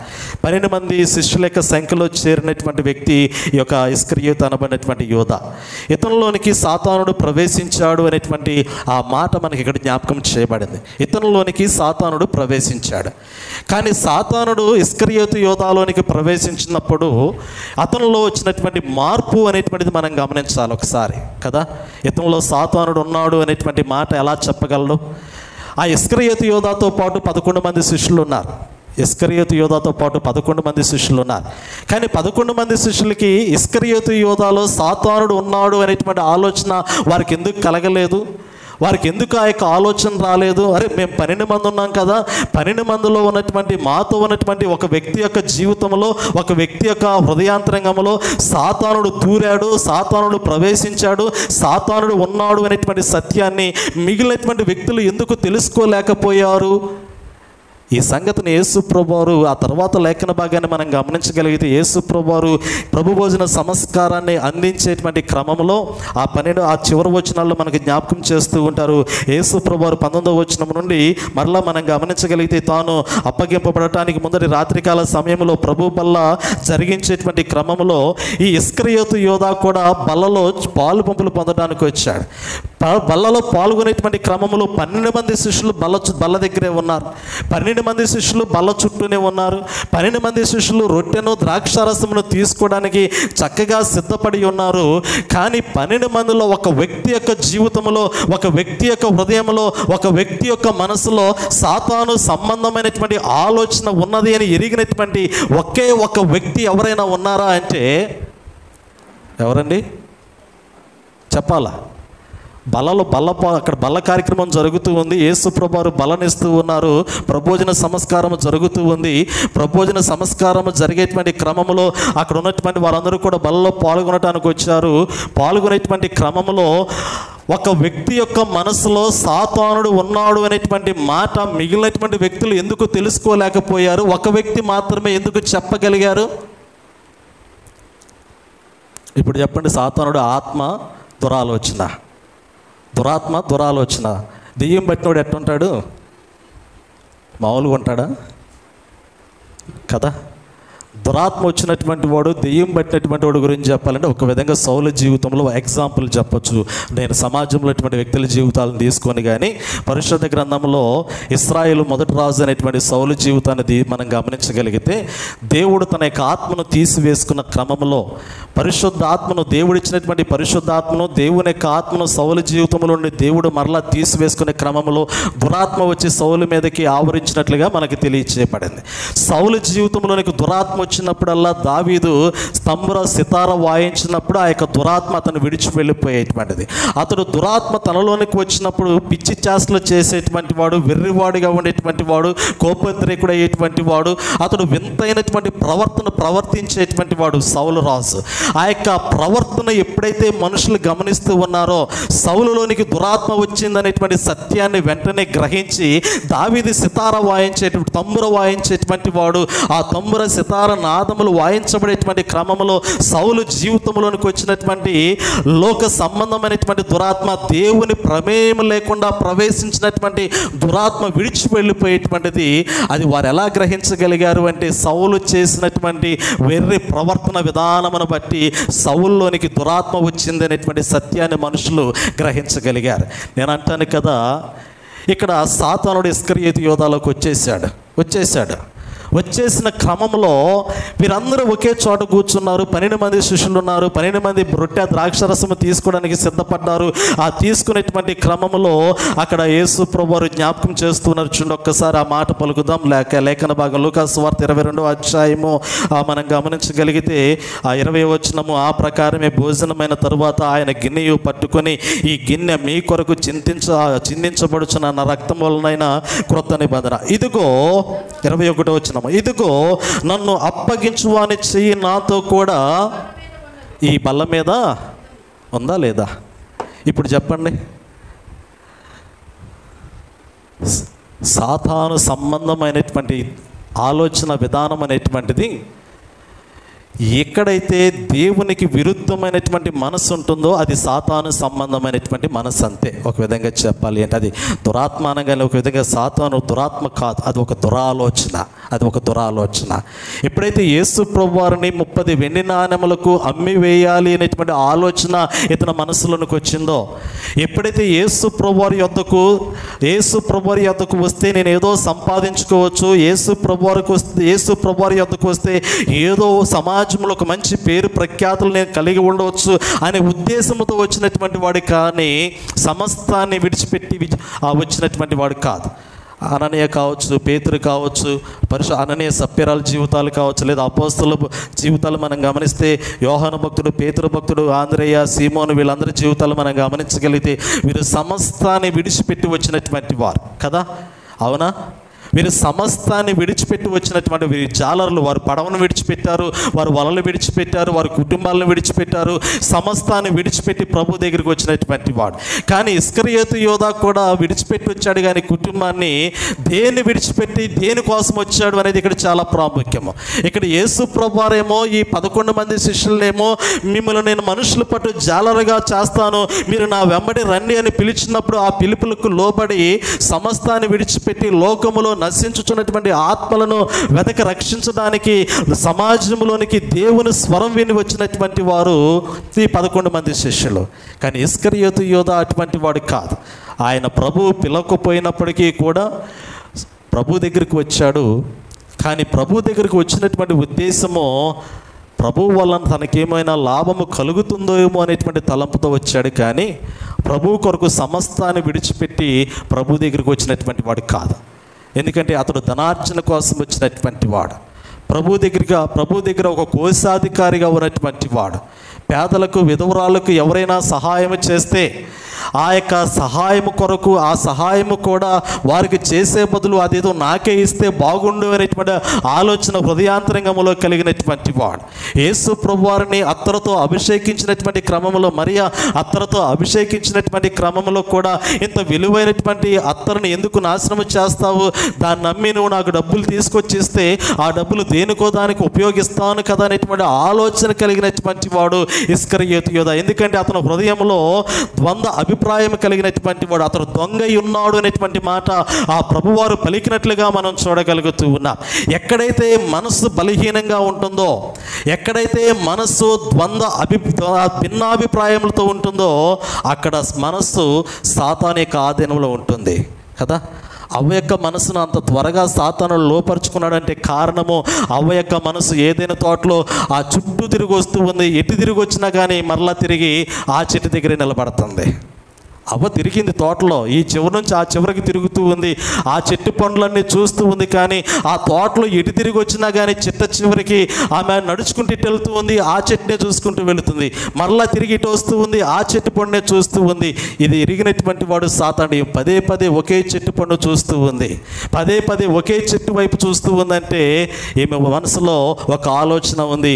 ఆ ఆలోచనని నెరవేర్చాలా, ఆ ఆలోచన నెరవేర్చడానికి నేను ఒక బీజం వేయాలి అనుకుంది. ఆ సాతానుడు ఆ బీజము అవ్వ యొక్క హృదయంలో నాటింది. ఆ అవ్వ త్వరగా పాపములోనికి వెళ్ళిపోవడానికి ఆమె బలహీనమైనటువంటి మనసే అది సాతానికి బలమైనటువంటి ఆయుధంగా మారినట్లుగా నేను మీకు జ్ఞాపకం చేశాను. నేటి దినాల్లో నీ మనసు ఏదైనా బలహీనంగా ఉంటే అది సాతాను యొక్క బలమైనటువంటి ఆయుధంగా మారే అవకాశం ఉన్నది అనేటువంటి సత్యాన్ని ఒకసారి నువ్వు గ్రహించాలా. ఇక్కడ సాతానుడు ఇస్కరియోతు యోధాలో ప్రవేశించడానికి గల కారణము, ఇక్కడ సాతానుకి తెలుసు ఇస్కరియోతు యొక్క హృదయము ధనము కొరకు ఎంతగానో ఆశపడుతున్నటువంటి హృదయం అని. అక్కడ సాతానుడికి తెలుసు సాతాను యొక్క ఆలోచన విధానం ఇస్కరియోతు యోధ ఆలోచన సాతాను ఆలోచనకి సమీపంగా ఉన్నదని సాతానుకు తెలుసు. అందుకే సాతానుడు బహు త్వరగా ఇస్కరియోతు యోధాను తనతో పాటు భయంకరమైనటువంటి పాపములోనికి, నరకములోనికి తీసుకుని వెళ్ళిపోయినట్లుగా పరిశుద్ధ గ్రంథంలో మనకి ఇక్కడ జ్ఞాపకం చేయబడుతూ ఉన్నది. అందుకే పిల్లరా, ఈ లూకాసు వార్త 22వ అధ్యాయంలో యేసు ప్రభువు అంటున్నారు కదా, నన్ను అప్పగించు వాని చెయ్యి నాతో కూడా ఈ బల్ల మీదే ఉంది, ఈ బల్ల మీదే ఉంది. కానీ 11 మంది శిష్యులు ముఖాలు చూసుకుంటున్నారు. 11 మంది శిష్యులు, మిగిలినటువంటి వారందరూ కూడా ఏమీ తెలియనటువంటి పరిస్థితులు ఒకరి ముఖం వాళ్ళు చూసుకుంటూ ఉన్నారు. ఒకరు ప్రశ్నించుకుంటూ ఉన్నారు, ఒకరిని ఒకరు తీరు చూసుకుంటూ ఉన్నారు. ఇదేంది, ప్రభువుని అప్పగించేటువంటి వాడు, ప్రభు ప్రాణమును తీయగోరేటువంటి వాడు, ఆ ప్రభు యొక్క మరణాన్ని చూడాలని ఆశపడుతున్నటువంటి వాడు మనలో ఒకడున్నాడా అనేటువంటి ఆశ్చర్యాన్ని ఒకరు వ్యక్తపరుచుకునేటువంటి ఆ క్రమాన్ని మనకు అక్కడ జ్ఞాపకం చేస్తూ ఉన్నట్లుగా మనం చూడగలుగుతున్నాం. నిజమే పిల్లరా, యేసు ప్రభువు స్పష్టంగా జ్ఞాపకం చేస్తూ ఉన్నారు, ఇదిగో నన్ను అప్పగించు అని చెయ్యి నాతో పాటు నేను ఇచ్చేటువంటి బల్ల మీదే ఉన్నది. ఇక్కడ ఈ బల్ల మీద ఉన్నటువంటి చెయ్యి ఉన్నటువంటి వ్యక్తుల్లో ఒకడు సాతాను యొక్క హృదయాన్ని కలిగినటువంటి వాడు, సాతాను యొక్క ఆలోచనని నెరవేర్చడానికి సాతాను సాధనంగా వాడబడుతున్నటువంటి వాడని యేసు ప్రభువు పలికినట్లుగా మనం చూడగలుగుతూ ఉన్నాం. తర్వాత మరొక వ్యక్తి యొక్క జీవితాన్ని మనం గమనించగలిగితే, బలహీనమైనటువంటి మనస్సు త్వరగా పాపము చేయటానికి అవకాశం ఉన్నది. బలహీనమైనటువంటి ఆలోచనలు కలిగినటువంటి వ్యక్తులు, బలహీనమైనటువంటి మనస్తత్వం కలిగినటువంటి వ్యక్తులు చాలా త్వరగా ఎదుటివారు చెప్పేటువంటి మాటలు నమ్మేస్తారు. ఎదుటివారు ఎవరైనా కానీ చాలా తీయగా మాట్లాడారనుకోండి, ఎదుటివారు ఎవరైనా వచ్చి చాలా మంచిగా ఆప్యాయంగా పలకరించారనుకోండి, ఎదుటివారు ఎవరైనా కానీ చాలా ప్రేమగా ఆప్యాయంగా ఆదరించినట్లుగా చక్కగా మన యొక్క హృదయానికి దగ్గరగా మాట్లాడారనుకోండి, నిజంగా ఒక్కొక్కసారి నిజమే కదా అనేటువంటి ఆలోచన కలిగింది. కానీ వాస్తవంగా ఆ మాటల్లో ఉన్నటువంటి సత్యం ఎంత, ఆ మాటల్లో ఉన్నటువంటి నిజం ఎంత, ఆ మాటల్లో ఉన్నటువంటి యథార్థత ఎంత అనేటువంటి ఆలోచన ఎప్పుడు కలుగుతూ ఉందంటే, కౌక్కున ఆ మాటలు నమ్మి ఒక అడుగు ముందుకు వెళ్ళిపోయినటువంటి క్రమంలో ఆ తర్వాత అర్థమవుతుంది, అరే అనవసరంగా నేను తొందరపడ్డానే, అరే అనవసరంగా నేను ఈ మాటలు నమ్మానే, అరే అనవసరంగా నేను తొందరపాటు నిర్ణయం తీసుకున్నానే అనేటువంటి ఆలోచన ఎప్పుడు కలుగుతూ ఉందంటే, మనము తొందరపాటు నిర్ణయానికి గురై తప్పటడుగేసినప్పుడు. కానీ ఎప్పుడైనా కానీ మన ఎదుట వ్యక్తి తనకున్నటువంటి ఆలోచన చేత మనల్ని ప్రభావితం చేయొచ్చేమో, కానీ మన ఎదుట వ్యక్తి తన ఆలోచన చేత మనల్ని ప్రభావితం చేస్తూ ఉన్నప్పుడు మన యొక్క మనస్సు అనేటువంటిది ఒకటి ఉంటుంది, మన మనస్సు తీసుకునేటువంటి ఆలోచన ఒకటి ఉంటుంది. ఆ ఆలోచన ఏమిటంటే, నువ్వు బహు త్వరగా లోనవుతూ ఉన్నావా, బహు త్వరగా ఆ యొక్క ఆలోచనకి, ఎదుటి వ్యక్తి యొక్క ఆలోచనలకి గురవుతూ ఉన్నావా, లేదంటే నీ పాటుకు నువ్వు సొంత జ్ఞానంతో, సొంత తెలివితో మంచి ఆలోచన కలిగి ఉన్నావా అనేటువంటిది. పరిశుద్ధ గ్రంథంలో సంసోను యొక్క జీవితాన్ని మనం గమనించగలిగితే పిల్లరా, ఇశ్రాయేలు ప్రజలకి ప్రతినిధిగా నాయకుడిగా ఎంచబడినటువంటి వాడు, అతడు నాజీరు చేయబడినటువంటి వాడు, ప్రతిష్ఠింపబడినటువంటి వాడు, తండ్రి అయినటువంటి దేవుని చేత ఒక ప్రత్యేకమైనటువంటి ప్రణాళికలో భూలోకంలో జన్మించినటువంటి వాడు. ఈ సంసోను కారణ జన్ముడు. ఒక విధంగా చెప్పాలి అంటే అతడు ఒక కారణ జన్ముడు. దేవుడు ఒక ప్రత్యేకమైనటువంటి కార్యము నిమిత్తమే భూలోకంలో సంసోన్ని ఆ జన్మకు అనుమతి ఇచ్చాడు దేవుడు. అక్కడ పరిశుద్ధ గ్రంథంలో ఒక మాట మనం పరిశీలన చేద్దాం. న్యాయాధిపతుల గ్రంథాన్ని మనం గమనించగలిగితే అతడు ఇశ్రాయేలు ప్రజలు అంటే ఫిలిస్తీన్ల నుండి ఇశ్రాయేల్ను కాపాడటానికి, ఫిలిస్తీన్ల నుండి ఇశ్రాయేలుకు రక్షకుడిగా ఉండటానికి, ఫిలిస్తీన్ల నుండి ఇశ్రాయేల్ ప్రజలకి ఏ విధమైనటువంటి ఆపద ఆటంకములు రాకుండా ఉండటానికి న్యాయాధిపతుల కాలంలో మరి సంసోను ఒక ప్రత్యేకమైనటువంటి ప్రణాళిక ద్వారా భూలోకంలో జన్మించినట్లుగా మనం చూడగలుగుతూ ఉన్నాం.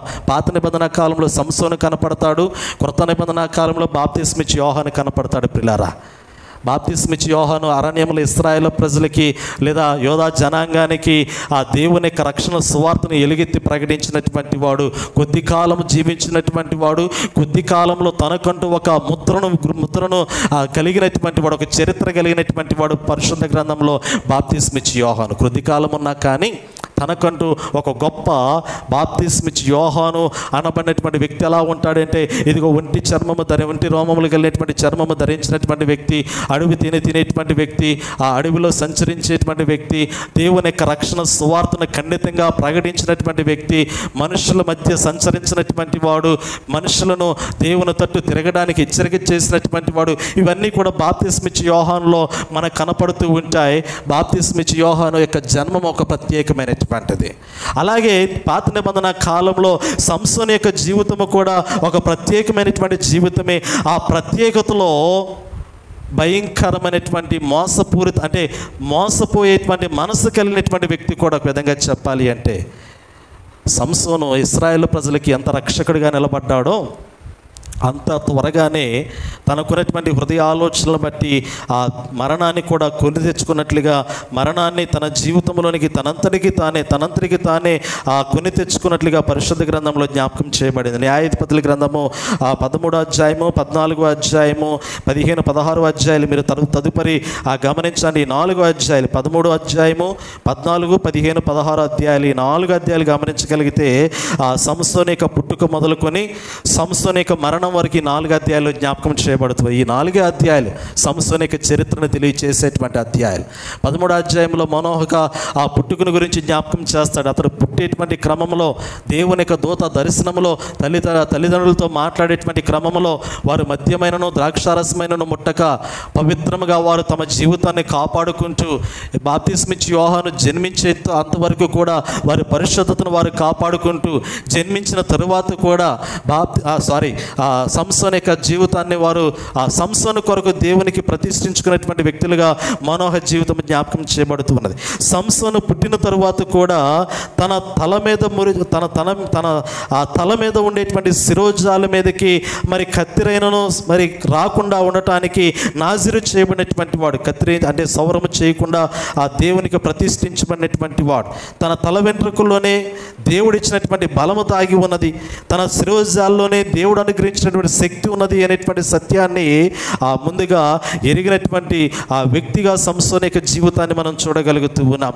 కానీ పిల్లరా, సంసోను యొక్క మనసు బహుబలహీనమైనటువంటి మనసు, స్త్రీలోలుడు. ఒక విధంగా చెప్పాలి అంటే వ్యామోహం కలిగినటువంటి వాడు, స్త్రీల పట్ల వ్యామోహం కలిగినటువంటి వాడు, జారత్వంతో కూడినటువంటి ఆలోచన కలిగినటువంటి వాడు. నిజం చెప్పాలి అంటే ఫిలిస్తీన్ల నుండి ఇశ్రాయేల్ ప్రజల్ని రక్షించడానికి ఒక రక్షకుడిగా, ఒక న్యాయాధిపతుడిగా సంసోను యొక్క జీవితం కనపడినప్పటికీ కూడా ఇక్కడ సంసోను తన హృదయంలో కలుగుతున్నటువంటి కోరికలను నెరవేర్చుకోవడానికి, తన హృదయాంతరంగంలో పుట్టుచున్నటువంటి తన మనస్సును సంతోషపరుచుకోవడానికి, తన మనస్సును సంతోషపరుచుకొని ఆనందించడానికి వ్యభిచారం అనబడినటువంటి లేదా లేదా వ్యామోహంతో కూడినటువంటి ఆలోచనలు నెరవేర్చుకోవడానికి ఆ వ్యభిచారపు వృత్తిలోనికి జారిపోయినటువంటి వాడు అనేటువంటి సత్యాన్ని పరిశుద్ధ గ్రంథంలో మనం చూడగలుగుతూ ఉన్నాం. 13వ అధ్యాయంలోనే మొట్టమొదటిగా ఆ 14వ అధ్యాయం 15 నుంచి 20 వచనాలు మనం గమనించగలిగితే,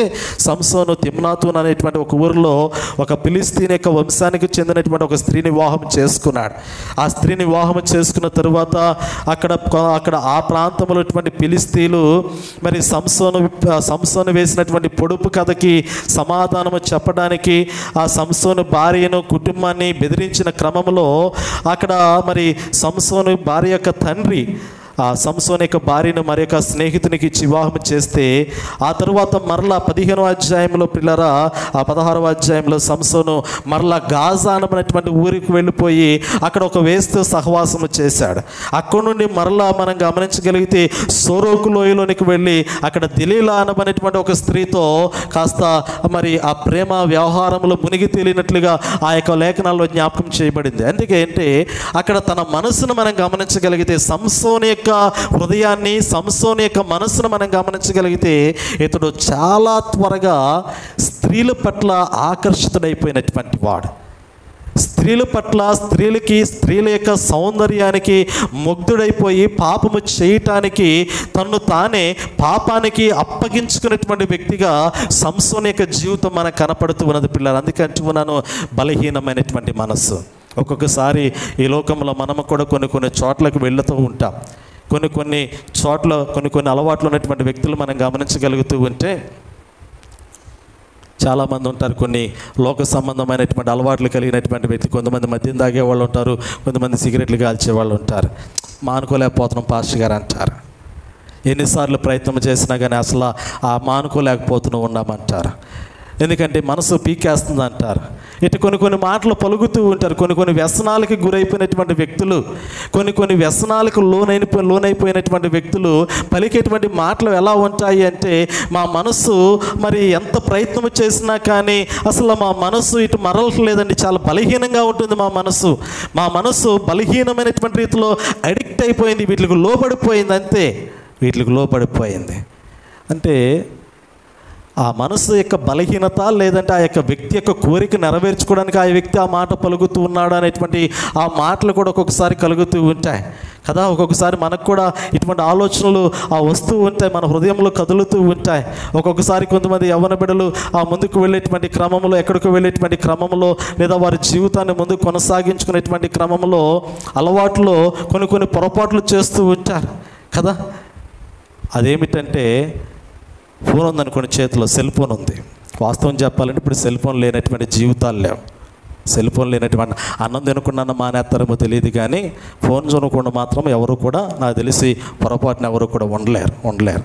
ఉదాహరణకి మనము ఒక ఫోటో తీసుకున్నాం అనుకోండి, మన దగ్గర ఉన్నటువంటి ఫోన్లో ఒక చిన్న ఫోటో తీసుకొని ఆ ఫోటో ఏ ఫేస్బుక్లోనో లేదా ఏ ఇన్స్టాగ్రామ్లోనో లేదంటే ఇంకొక దానిలో అలా అప్లోడ్ చేసిన తర్వాత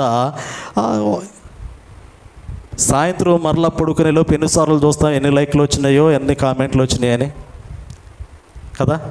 ఒక్కసారి ఫోటో అప్పుడే అప్లోడ్ చేస్తాం, దానిలో అలా ఒక్క నిమిషం అలా అప్లోడ్ చేసి ఫోన్ అటు పక్కన పెట్టిన తర్వాత మరలా ఎడిదిరిగి మళ్ళీ ఫోన్ చేస్తాం, లైక్ వచ్చిందో లేదా, కామెంట్ వచ్చిందో లేదా అనేటువంటి మాట. అది బలహీనతే కదా. మీరు అవునన్నా కాదన్నా అది బలహీనత, అది రోగమే, జబ్బే. మీరు అవునన్నా కాదన్నా అది ఎక్కడికి వెళ్ళినా కానీ ఆ జబ్బు పోదు, ఆ బలహీనత పోదు. ఈ మధ్యకాలంలో ఇక యవనస్తులు అయితే చెప్పాల్సిన పని లేదు, బహు దగ్గరగా ముఖం మీద పెట్టుకుంటారు అంతే. ఫేస్బుక్ కదా, ముఖం మీద ఉంటుంది కాదు, అది కొంచెం దూరంగా కూడా ఉండదు. అవసరమైతే కళ్ళజోడైనా పెట్టుకుంటారేమో కానీ దాన్ని మాత్రం దూరంగా పెట్టుకోలేరు. ఒకవేళ పొరపాటున తల్లిదండ్రులు ఏమైనా మందలించారనుకో, దుప్పటి ముసుగేసుకుని అన్నా చూస్తారేమో కానీ దాన్ని మాత్రం పక్కన పెట్టరు. ఎందుకంటే ఆ మనసు దానికి అలవాటు పడింది. ఆ మనసు దాన్ని ఎప్పుడెప్పుడు చూసి దానిలో ఉన్నటువంటి సంతోషాన్ని పొందుకొని ఆనందిద్దామనేటువంటి రీతిలో ఆ మనసు 1-2 సార్లు పర్యాయములు పరితపిస్తూ ఉంటుంది. నిజంగా కాలేజీకి వెళ్ళేటువంటి పిల్లలు కనీసం క్లాసులని వింటారో నాకు తెలియదు కానీ ఆ కాలేజీలో నేను అనుకుంటాను ఎలా చేయరు అనుకుంటాను, బహుశా ఫోన్లు క్లాసులకి ఎలా చేయరు. చాలా సంతోషము. మన మనసు ఎప్పుడు కూడా బలహీనం కాకూడదు. మన మనసు ఎప్పుడు కూడా ఒకదానికి అడిక్ట్ కాకూడదు. మన మనసు ఎప్పుడు కూడా ఒకటి లోపరుచుకోకూడదు. ఒకటి ఏదైనా కానీ మన మనసును లోపరుచుకోకూడదు. ఇక్కడ సాతానుడు క్రైస్తవ విశ్వాసుల యొక్క మనసులను లోపరుచుకునేటువంటి వాడు. ఏ మనసు బలహీనంగా ఉందో ఆ మనసును సాతానుడు తన యొక్క ఆధీనంలోనికి తీసుకోగలిగినటువంటి సమర్థత కలిగినటువంటి వాడు. అందుకే ఈరోజు ఈ మాట జ్ఞాపకం చేస్తూ ఉన్నాడు. ఒకవేళ నీ మనసు బలహీనంగా ఉంటే నీవు దేవునిలో లేవు, నువ్వు సాతాను యొక్క ఆధీనంలో ఉన్నావు అనేటువంటి సత్యాన్ని నువ్వు బాహుటంగా గ్రహించాలా. నీ మనసు ఒకటికి రెండు పర్యాయములు పదే పదే ఒకదాని వైపే చూస్తూ ఉంది, ఒకదాన్నే కోరుకుంటుంది, ఒకదాని వైపే నీ అడుగులు వేయటానికి నీ మనసు నిన్ను ప్రేరేపిస్తూ ఉన్నదంటే ఆ మనసును వేరే ఒకరు అమలు చేస్తూ ఉన్నారు, ఆ మనసును ఒకళ్ళు నియంత్రిస్తూ ఉన్నారు అనేటువంటి సత్యాన్ని ఒకసారి నీవు ఎరగాలి, ఒకసారి నీవు గ్రహించాలి అనేటువంటి సత్యాన్ని బాహుటంగా నేను జ్ఞాపకం చేస్తూ ఉన్నాను. ఇక్కడ అవ్వ యొక్క మనసును సాతానుడు లోపరుచుకున్నాడు. అవ్వ పాపము చేయటానికి సాతానుడు ప్రేరేపించాడు. ఇస్కరియోతు యోధా యొక్క మనసును సాతానుడు తన ఆధీనంలోకి తీసుకున్నాడు. యేసు ప్రభువుని అమ్మివేయటానికి సాతానుడు ఇస్కరియోతు యోధాను ప్రేరేపించాడు. ఆ ఇస్కరియోతు యోధా సాతాను చేత ప్రేరేపించబడి యేసు ప్రభువుని 30 వెండి నాణాలకు అమ్మివేశాడు. సాతాను చేత ప్రేరేపించబడితే జీవితాలు ఎలా ఉంటాయి? ఇక్కడ సంసోను యొక్క జీవితాన్ని సాతానుడు ప్రేరేపించాడు. తన యొక్క మనస్సును స్త్రీల వైపు మరల్చాడు. ఎప్పుడైతే తన మనస్సును, తన హృదయంలో ఉన్నటువంటి ఆలోచనలు సాతానుడు గ్రహించాడు, సంసోను యొక్క మనస్సును స్త్రీల వైపు మరల్చిన తర్వాత ఒక స్త్రీ కాకపోతే మరొక స్త్రీ పాతి ఇంకొక స్త్రీ, ఇలా సాతానుడు సంసోను యొక్క మరణము చూచేంత వరకు కూడా సంసోన్ని విడిచిపెట్టలేదు పిల్లరా. చివరికి దెలీలా సంసోన్ని బలం ఎక్కడుందో తెలుసుకోవడానికి ఆలించి మాటలు చెప్పి ఈ మాటలు చెప్పి సంసోను యొక్క బలాన్ని చివరికి తెలుసుకొని తన యొక్క శిరోజాలను సంపూర్ణంగా తీసివేసి సంసోను యొక్క మరణానికి కారణమైనట్లుగా పరిశుద్ధ గ్రంథంలో మనకు జ్ఞాపకం చేయబడింది. చూడండి, ఒకసారి ఆ వచనాన్ని పరిశీలన చేద్దాం. న్యాయాధిపతుల గ్రంథము 16వ అధ్యాయాన్ని గమనించగలిగితే 18వ వచనం 13వ వచనంలో జ్ఞాపకం చేయబడుతున్నది. అప్పుడు దెలీలా, ఇది వరకు నీవు నన్ను ఎగతాళి చేసి నాతో అబద్ధములాడితివి, నిన్ను దేని వలన బంధించవచ్చునో నాకు తెలుపమని సంసోనుతో చెప్పగా అతడు, నీవు నా తల జడలు ఆ 7 అల్లిన ఎడల సరే అని ఆమెతో చెప్పాను. అంతటా ఆమె మేకుతో దాన్ని దిగ్గొట్టి, సంసోను, ఫిలిష్తీయులు నీ మీద పడుచున్నారని అతనితో చెప్పినప్పుడు అతడు నిద్ర మేల్కొని ఆ మగ్గపు మేకును నేతను ఓడదీసుకుని పోయాను. అప్పుడు ఆమె, నా యందు నీకు ఇష్టము లేనప్పుడు నేను నిన్ను ప్రేమించుచున్నానని నీవెందుకు చెప్పుచున్నావు?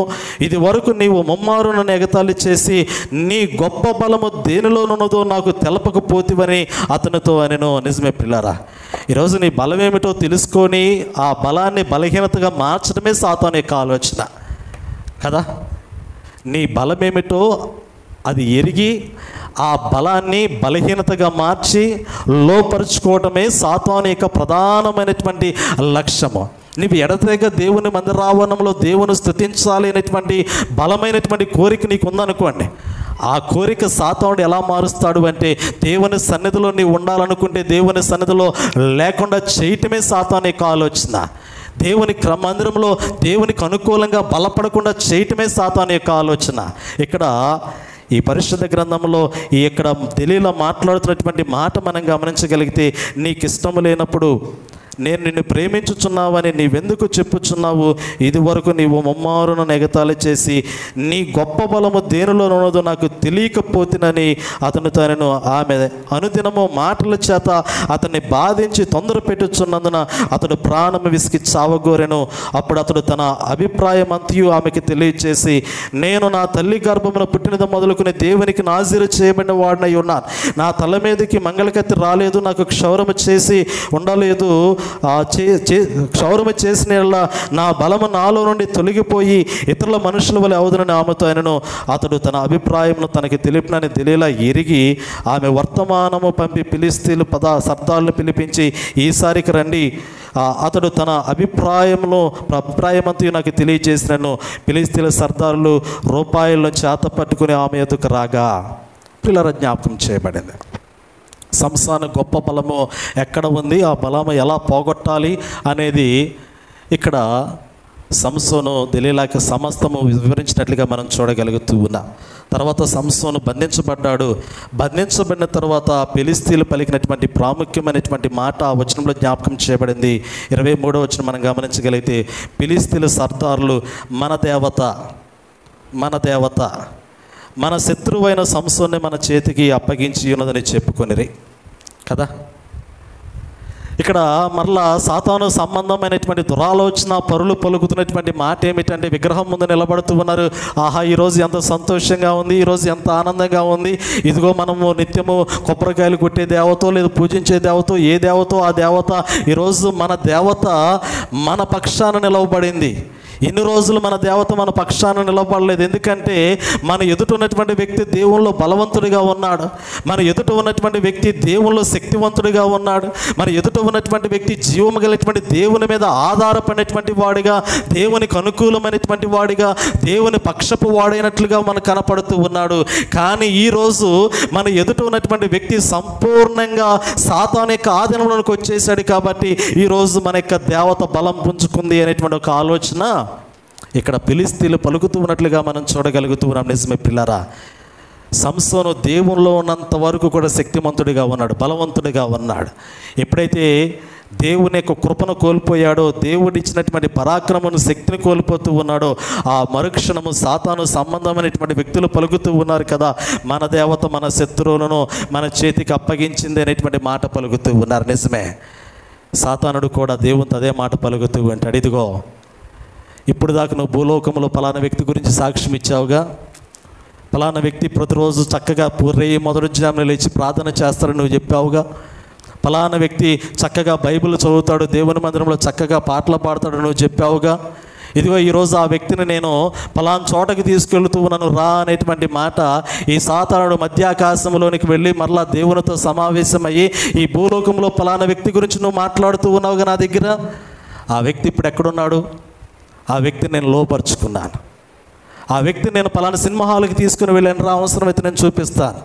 ఆ వ్యక్తిని ఇదిగో పలానా చోట పలానా షాప్లో పలానా తప్పుడు పని చేస్తూ ఉన్నాడు, పలానా అలవాట్లకు గురయ్యాడు రా, నేను అవసరమైతే చూపిస్తాను. అతను నీ బిడ్డ అంటూ ఉన్నావు కదా, అతను నీ బిడ్డ కాదు, ఇదిగో లోక సంబంధమైనటువంటి చెడు అలవాట్లకు నేను బానిస చేసి నా బిడ్డగా మార్చుకున్నాను, దాన్ని నేను చూపిస్తానని సాతానుడు ఎవరితో మాట్లాడుతూ ఉన్నాడు అంటే దేవునితో మాట్లాడుతూ ఉన్నాడు.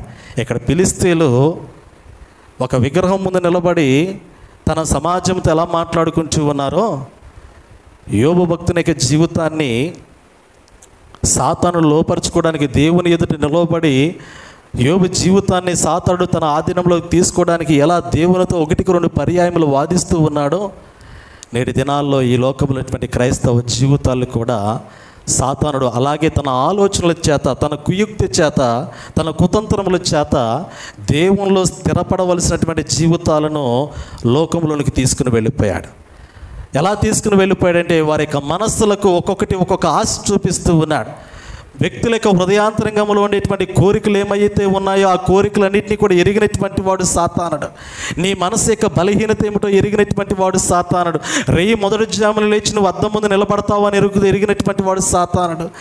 మొదటి జామున లేచి 1-2 పర్యాయములు నీ సౌందర్యం కొరకు నువ్వు ఆలోచన కలిగి ఉంటావు అని ఎరిగినటువంటి వాడు సాతాను. నువ్వు ప్రార్థన చేస్తావో లేదో తెలియదు కానీ, నువ్వు బైబిల్ చదువుతావో లేదో తెలియదు కానీ, నువ్వు మొదటి జామున లేచి ఏమి చేస్తావో ఏమిటో, ఎన్నింటికి లెగుస్తావో, ఏ క్రమం ఏమిటో కూడా ఎరిగినటువంటి వాడు సాతానుడు. ఆ సాతానుడు దేవునితో ఎలా మాట్లాడుతూ ఉన్నాడు అంటే, ఇదిగో ఈ లోకములో ఏ బిడ్డల కొరకైతే నీవు సిలువలో కలువర ప్రశస్తమైనటువంటి రక్తాన్ని ధారపోసావో, ఈ లోకములో ఏ వ్యక్తుల కొరకైతే నీ శరీరాన్ని నలగొట్టుకున్నావో, ఈ లోకములో ఏ మనుషుల కొరకైతే ప్రాణార్పణంగా నీ దేహాన్ని కలువర సిలువకు అర్పగించి ఉన్నావో, ఆ మనుషులు ఇప్పుడు ఎవరు ఆధీనంలో ఉన్నారు అంటే వారి మనస్సులు నేను బలహీనపరిచాను, వారిని ఆధీనంలోకి తీసుకున్నాను అనేటువంటి మాట సాతానుడు పలుకుతూ ఉన్నట్లుగా మనం చూడగలుగుతూ ఉన్నాం. ఇది పౌలు భక్తుని యొక్క ఆవేదన. ఇదే కొరింథీ సంఘానికి పౌలు ఊరికి నీ మాటలు జ్ఞాపకం చేయలేదు ప్రియులారా. కొరింథీ సంఘము క్రీస్తు రక్తము చేత కడగబడినటువంటి సంఘము. కొరింథీ సంఘము పరిశుద్ధులుగా ఉండటానికి పిలువబడినటువంటి సంఘము. కొరింథీ సంఘము శాశ్వతమైనటువంటి నిత్య జీవాన్ని స్వతంత్రించుకోవడానికి పిలువబడినటువంటి సంఘము. అలాంటి సంఘము ఎందుకు పాపంలోనికి వెళ్ళిపోయింది? అలాంటి సంఘము ఎందుకు లోక సంబంధమైనటువంటి వ్యభిచారపు ఆలోచన కలిగి ఉన్నది అనేటువంటి మాట మనం గమనించగలిగితే అక్కడ పౌలు సంఘానికి జ్ఞాపకం చేస్తూ ఉన్నాడు కదా, ఇదిగో ఆనాడు అవ్వని సర్పము కుయుక్తిగా ఎలా మోసము చేసిందో ఈరోజు మీ జీవితాలను సాతానుడు అలా మోసం చేశాడు. నేను మిమ్మల్ని దేవునికి ప్రదానం చేశాను, ఈరోజు నేను మిమ్మల్ని యేసు క్రీస్తుకు ప్రదానము చేసి ఉన్నాను. మీరు వధువుగా సిద్ధపడుతున్నటువంటి సంఘము, కానీ కలంకము లేనటువంటి సంఘము, నిష్కలంకమైనటువంటి సంఘము, ఏ విధమైనటువంటి ముడతైనను మచ్చైనను డాలైనటువంటి లేనటువంటి సంఘముగా మీరు ఉండవలసినటువంటి పరిస్థితుల్లో ఎక్కడ చూసిన మచ్చలు కనపడుతూ ఉన్నాయి, ఎక్కడ చూసిన డాగులు కనపడుతూ ఉన్నాయి, ఎక్కడ చూసిన ముడతలు కనపడుతూ ఉన్నాయి. ఏ హృదయాంతరంగానే చూసినా కానీ సాతాను సంబంధమైనటువంటి ఆలోచనలకు నిలయంగా కనపడుతూ ఉన్నది. ఇప్పుడు ఆ మనసు బలహీనమైపోయింది. బలహీనమైనటువంటి మనసు ఎవరిదంటే అది సాతాను సంబంధమైనటువంటి మనసు అని పరిశుద్ధ గ్రంథంలో చాలా చక్కగా దేవుడు జ్ఞాపకం చేస్తూ ఉన్నాడు. నిజమే ప్రియులారా, దావీదు అంటాడు కదా, కీర్తన గ్రంథం 63వ సంకీర్తన మనం గమనించగలిగితే దేవుని కొరకు తృష్ణకు ఉన్నటువంటి మనసును గురించి మాట్లాడతాడు. నీ సన్నిధికి నేను ఎప్పుడు వస్తానా, నీ సన్నిధిలో నేను ఎప్పుడు నిన్ను స్తుతిస్తానా, నీ మందిరావరణములు ఎప్పుడు నీ మహోన్నతమైనటువంటి నామాన్ని గణపరుస్తానా. రాత్రి జాములు ఎందే నేను పడుకునేటువంటి సమయంలో ఎప్పుడెప్పుడు తెల్లారిద్దా, ఎప్పుడెప్పుడు దేవుని మందిరంలోకి వెళదామా, ఎప్పుడెప్పుడు దేవుని నామాన్ని స్తుతిద్దామా, ఎప్పుడెప్పుడు దేవుని నామాన్ని మహింపరుద్దామా, ఎప్పుడెప్పుడు దేవుని నామానికి కృతజ్ఞతాస్తులు చెల్లిద్దామని ఎంతగానో ఆశపడుతున్నటువంటి మనసు నా మనసు అని దావీదు భక్తుడు రాత్రికాల సమయంలోనే వేకు జాము కొరకు కనిపెట్టుకున్నట్లుగా మనం చూడగలుగుతూ ఉన్నాం. అది బలమైనటువంటి మనసు అంటే, అది దేవుళ్ళలో స్థిరమైనటువంటి మనసు అంటే. ఈరోజు నీ మనసు అలా ఉందా? ఈరోజు రాత్రికాల సమయంలో తెల్లవారుజామున దేవుని మందిరావరణంలో దేవుని స్తుతించాలి, దేవుని గణపరచాలి అనేటువంటి ఆలోచన రాత్రికాల సమయంలో ఎప్పుడైనా నీ మనసులో కదలాడిందా? ఎప్పుడైనా నీ హృదయాంతరంగంలో అట్టి ఆలోచన వచ్చిందా? పరిశుద్ధ దినము జరిగేటువంటి ఆరాధన గురించి శనివారం రాత్రికాల సమయంలోనే 1-2 పర్యాయములు అవసరమైనటువంటి సిద్ధపాటు ఎప్పుడైనా నీ హృదయాంతరంగంలో కలిగిందా అంటే దావీదు భక్తుడు అంటాడు కదా, కోరాహు కుమారులు అంటారు కదా, అయ్యో దేవుని మందిరావరణంలో ప్రవేశించడానికి, దేవుని సన్నిధానంలో ఆయన స్తుతించడానికి నా మనసు పరితపిస్తూ ఉన్నది. నా మనసు ఆయన సన్నిధిలో నిలవబడటానికి ఎంతగానో ఆతృత పడుతూ ఉన్నది. దుప్పి నీటి వాగుల కొరకు ఎలా ఆశపడుతూ ఉందో దేవుని మందిరావరణంలో దేవుని స్తుతించడానికి నా మనసు అంతగా ఆశపడుతూ ఉందని భక్తులు పరిశుద్ధ గ్రంథంలో జ్ఞాపకం చేస్తూ ఉన్నాడు. ఈరోజు నీ మనసు అట్టుందా? దేవునిలో స్థిరమైనటువంటి రీతిలో దేవుని స్తుతించాలనే ఆశతో నీ మనసు ఉందా? కానీ పరిశుద్ధ గ్రంథంలో భక్తిహీనుల యొక్క మనసును గురించి మాట్లాడాడు. పిల్లారా, చివరికి మాటలు చెప్పి నేను ముగిస్తాను. భక్తిహీనుని యొక్క మనసు ఎలాంటిదంటే సామెతల గ్రంథం 21వ అధ్యాయం 10వ వచనంలో భక్తిహీనుని మనసు కీడును కోరుకుంటుందంట. సామెతల గ్రంథం 28వ అధ్యాయం 26వ వచనంలో తన మనస్సును నమ్ముకున్నవాడు బుద్ధిహీనుడు అంట. సామెతల గ్రంథం 28వ అధ్యాయం 26వ వచనంలో తన మనస్సును నమ్ముకున్నవాడు బుద్ధిహీనుడు. నిజమే, లోకములో ఒక్కొక్కసారి మన ఆలోచనలు మనమే కరెక్ట్ అనుకుంటాం, మన నిర్ణయాలు మనమే కరెక్ట్ అనుకుంటాం. కానీ సొలొమోను అంటాడు కదా, ఒకని మార్గము వాని దృష్టికి యథార్థంగా కనిపించినప్పటికీ కూడా తుదకు అది మరణానికి దారి తీసేటువంటి పరిస్థితులు ఉన్నాయని ఆ సొలొమోను మహారాజు జ్ఞాపకం చేస్తూ ఉన్నాడు. ఈ 28వ అధ్యాయంలో ఒక వ్యక్తి అనుకుంటాడు కదా, నా మనస్సు నా దృష్టికి సరైనది అంటాడు. కానీ దేవుడు అంటాడు కదా, అది బుద్ధిహీనత అంటాడు. అది బుద్ధిహీనత. బుద్ధిహీనుని కలిగేటువంటి ఆలోచన అటువంటి ఆలోచన అనేటువంటి సత్యాన్ని జ్ఞాపకం చేస్తూ ఉన్నాడు. కానీ నిజమైనటువంటి మనస్సు ఏమిటంటే, నిజమైనటువంటి మనస్సు దేవుని కొరకు పరితపించేటువంటి మనసు. అది దావీదు కలిగి ఉన్నాడు, అది దానియేలు కలిగి ఉన్నాడు, అది అబ్రహాం కలిగి ఉన్నాడు, అది ఇస్సాకు కలిగి ఉన్నాడు. దానియేలు అయితే ఏమైపోయినా పర్వాలేదు, నా జీవితము దేవునితో నా మనసు ఉండాలి, దేవునితో నేను ఉండాలంతే. నా మనసులో దేవుడు ఉండాలి, దేవుని సన్నిధానంలో నేను ఉండాలి. ఇది క్రైస్తవ విశ్వాస జీవితము. నా మనసులో దేవుడు ఉండాలి, దేవుని సన్నిధిలో నేను ఉండాలి అంతే. ఈ లోకంలో ఉన్నంతకాలము దేవుని యొక్క సన్నిధి, దేవుని సన్నిధికి అనుకూలంగా నేను ఉండాలి, దేవుని యొక్క వాక్యము నా హృదయంలో ఉండాలి, దేవుని రాజ్యంలో ఆయన ఎదుట నేను నిలవబడాలి. ఇది క్రైస్తవ విశ్వాసం యొక్క లక్ష్యం. ఇది క్రైస్తవ విశ్వాసం యొక్క గురి ఇది. క్రైస్తవ విశ్వాస జీవితంలో ఒక క్రైస్తవుడు పరితపించేటువంటి జీవితం అది.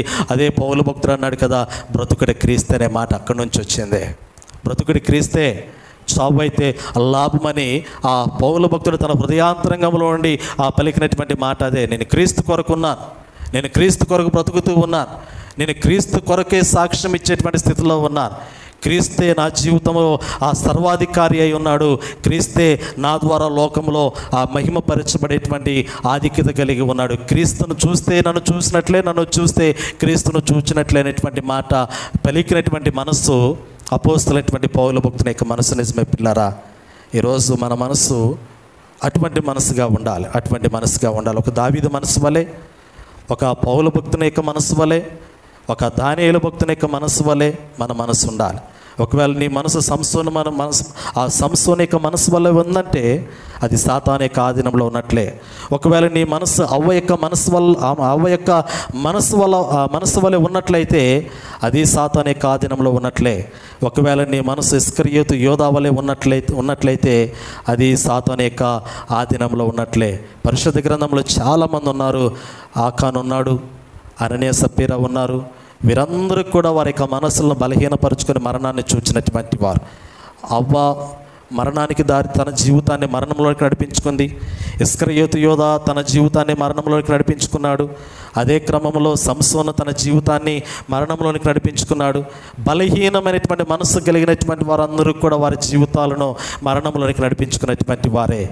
బలమైనటువంటి మనసు కలిగినటువంటి వారు, స్థిరమైనటువంటి మనసు కలిగినటువంటి వారు, దృఢమైనటువంటి మనసు కలిగినటువంటి వారు, వాక్య సంబంధమైనటువంటి మనసు కలిగినటువంటి వారు, దేవునిలో యథార్థమైనటువంటి మనసు కలిగినటువంటి వారు, జీవార్థమైనటువంటి మనసు కలిగినటువంటి వారు, పరిశుద్ధమైనటువంటి పవిత్రమైనటువంటి మనసు కలిగినటువంటి వారు, దేవునిలో ప్రతిష్ఠింపబడినటువంటి మనసు కలిగినటువంటి వారు, శాశ్వతమైనటువంటి నిత్యత్వంలో నిలవబడినటువంటి వారు. కాబట్టి పిల్లలు, ఈ రాత్రికి ఈ యొక్క పరిశుద్ధ దినమందు ఒకసారి మళ్ళీ మనం పరిశీలన చేసుకుందాం. నీ మనసు ఎటువంటిది? అది స్థిరముగా దేవునిలో ఉందా, లేదా బలహీనంగా లోకంలో ఉందా? అది బలహీనంగా లోకంలో ఉందంటే సాతాను చేత నువ్వు సంచరించబడుతూ ఉన్నావు.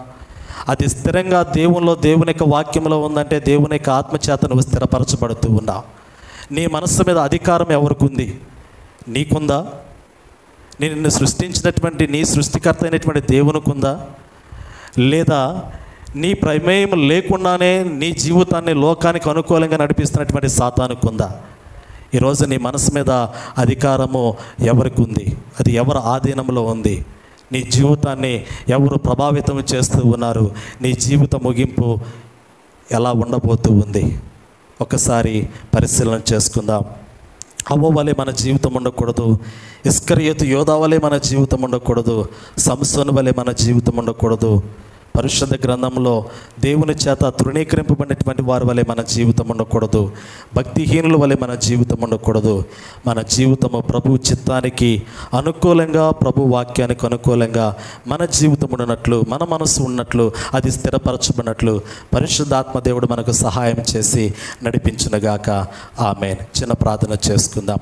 సర్వకృపానిధిగా మా ప్రియా పరలోకపు తండ్రి, మీ నామమునకు స్తుతులు చెల్లిస్తూ ఉన్నాం. ఈ పరిశుద్ధ దినమందునైనా మీరు మాతో మాట్లాడి ఉన్నారు ప్రభా. ఈ లోకంలో మా మనసు ఎలాంటిది అనేటువంటిది ఒకసారి పరిశీలించుకునేటువంటి భాగ్యాన్ని మీరు మాకు ఇచ్చి ఉన్నారు. అనేక మంది నాయన వారి యొక్క బలహీనమైనటువంటి మనసు చేత పాపములో పడిపోయారు, పాపము ద్వారా మరణంలోనికి వెళ్ళిపోయారు ప్రభా. నేటి దినాల్లో మా మనసునైనా స్థిరపరచబడడానికి, వాక్యములో స్థిరపరచబడడానికి కృపనివ్వండి. మేము బలహీనుల వలె కాకుండా వాక్యములో బలవంతులుగా, ప్రార్థనలో బలవంతులుగా, ఇదిగోనైనా నీ సన్నిధిలో బలవంతులుగా, యథార్థవంతులుగా, నీ రాజ్యంలోనైనా స్థిరత్వం కలిగినటువంటి వారిగా మా మనస్సును ఇదిగో ప్రభా మీరు స్థిరపరచమని వేడుకొనొచ్చు ఉన్నారు. మా విరోధైతే ప్రభా గర్జించు సింహం వలె తిరుగులాడుతున్నటువంటి వాడు, మమ్మల్ని లోపరుచుకోవడానికి ప్రయత్నిస్తున్నటువంటి వాడు, ఈ లోకంలో అనేకమైనటువంటి ఆశలను మాకు ఉసుగొలుపుతున్నటువంటి వాడు ప్రభా. ఈ లోకంలో అనేక మంది నాయన సెల్ ఫోన్లకి అడిక్ట్ అయిపోయి వారి జీవితాలను ప్రభా పాపంలోకి నడిపించుకుంటూ ఉన్నారు. అనేకమైనటువంటి పాపపు సంఘటనలు ఆధారం చేసుకుంటూ ఉన్నారు. పరిశుద్ధతకు ప్రాముఖ్యత ఇవ్వలేనటువంటి స్థితిలో నీ సన్నిధిలోనైనా నిలవబడలేనటువంటి స్థితిలోనైనా సాతానుడు అనేకమైనటువంటి ఆలోచనలు ప్రభువా నేటి దినాల్లో ఉన్నటువంటి టెక్నాలజీ ద్వారా ఇదిగోనైనా నొరనేక హృదయాలను లోపరుచుకున్నాడు. వాటిని బట్టి నీ సన్నిధికి దూరపరుస్తూ ఉన్నాడు నాయన. ప్రభా మీరు జ్ఞాపకం చేసుకోండి. ఎవరైతే బలహీనులుగా ఉన్నారో ఆ బలహీనతలు వారు ఎరిగి ప్రభా ఇదిగోనైనా బలహీనతల్లో నుండి విడిపించబడి బలపరచబడిన ఆయన నీ కుమారులుగా నీ కుమార్తెలుగా నీ రాజ్యపు వారసులుగా నీ సన్నిధిలో నిత్యము నిరంతరము జీవించడానికి నీ కృపను అనుగ్రహించమని యేసుక్రీస్తు నామములో అడిగి వేడుకొనొచ్చున్నాము తండ్రి. ఆమేన్.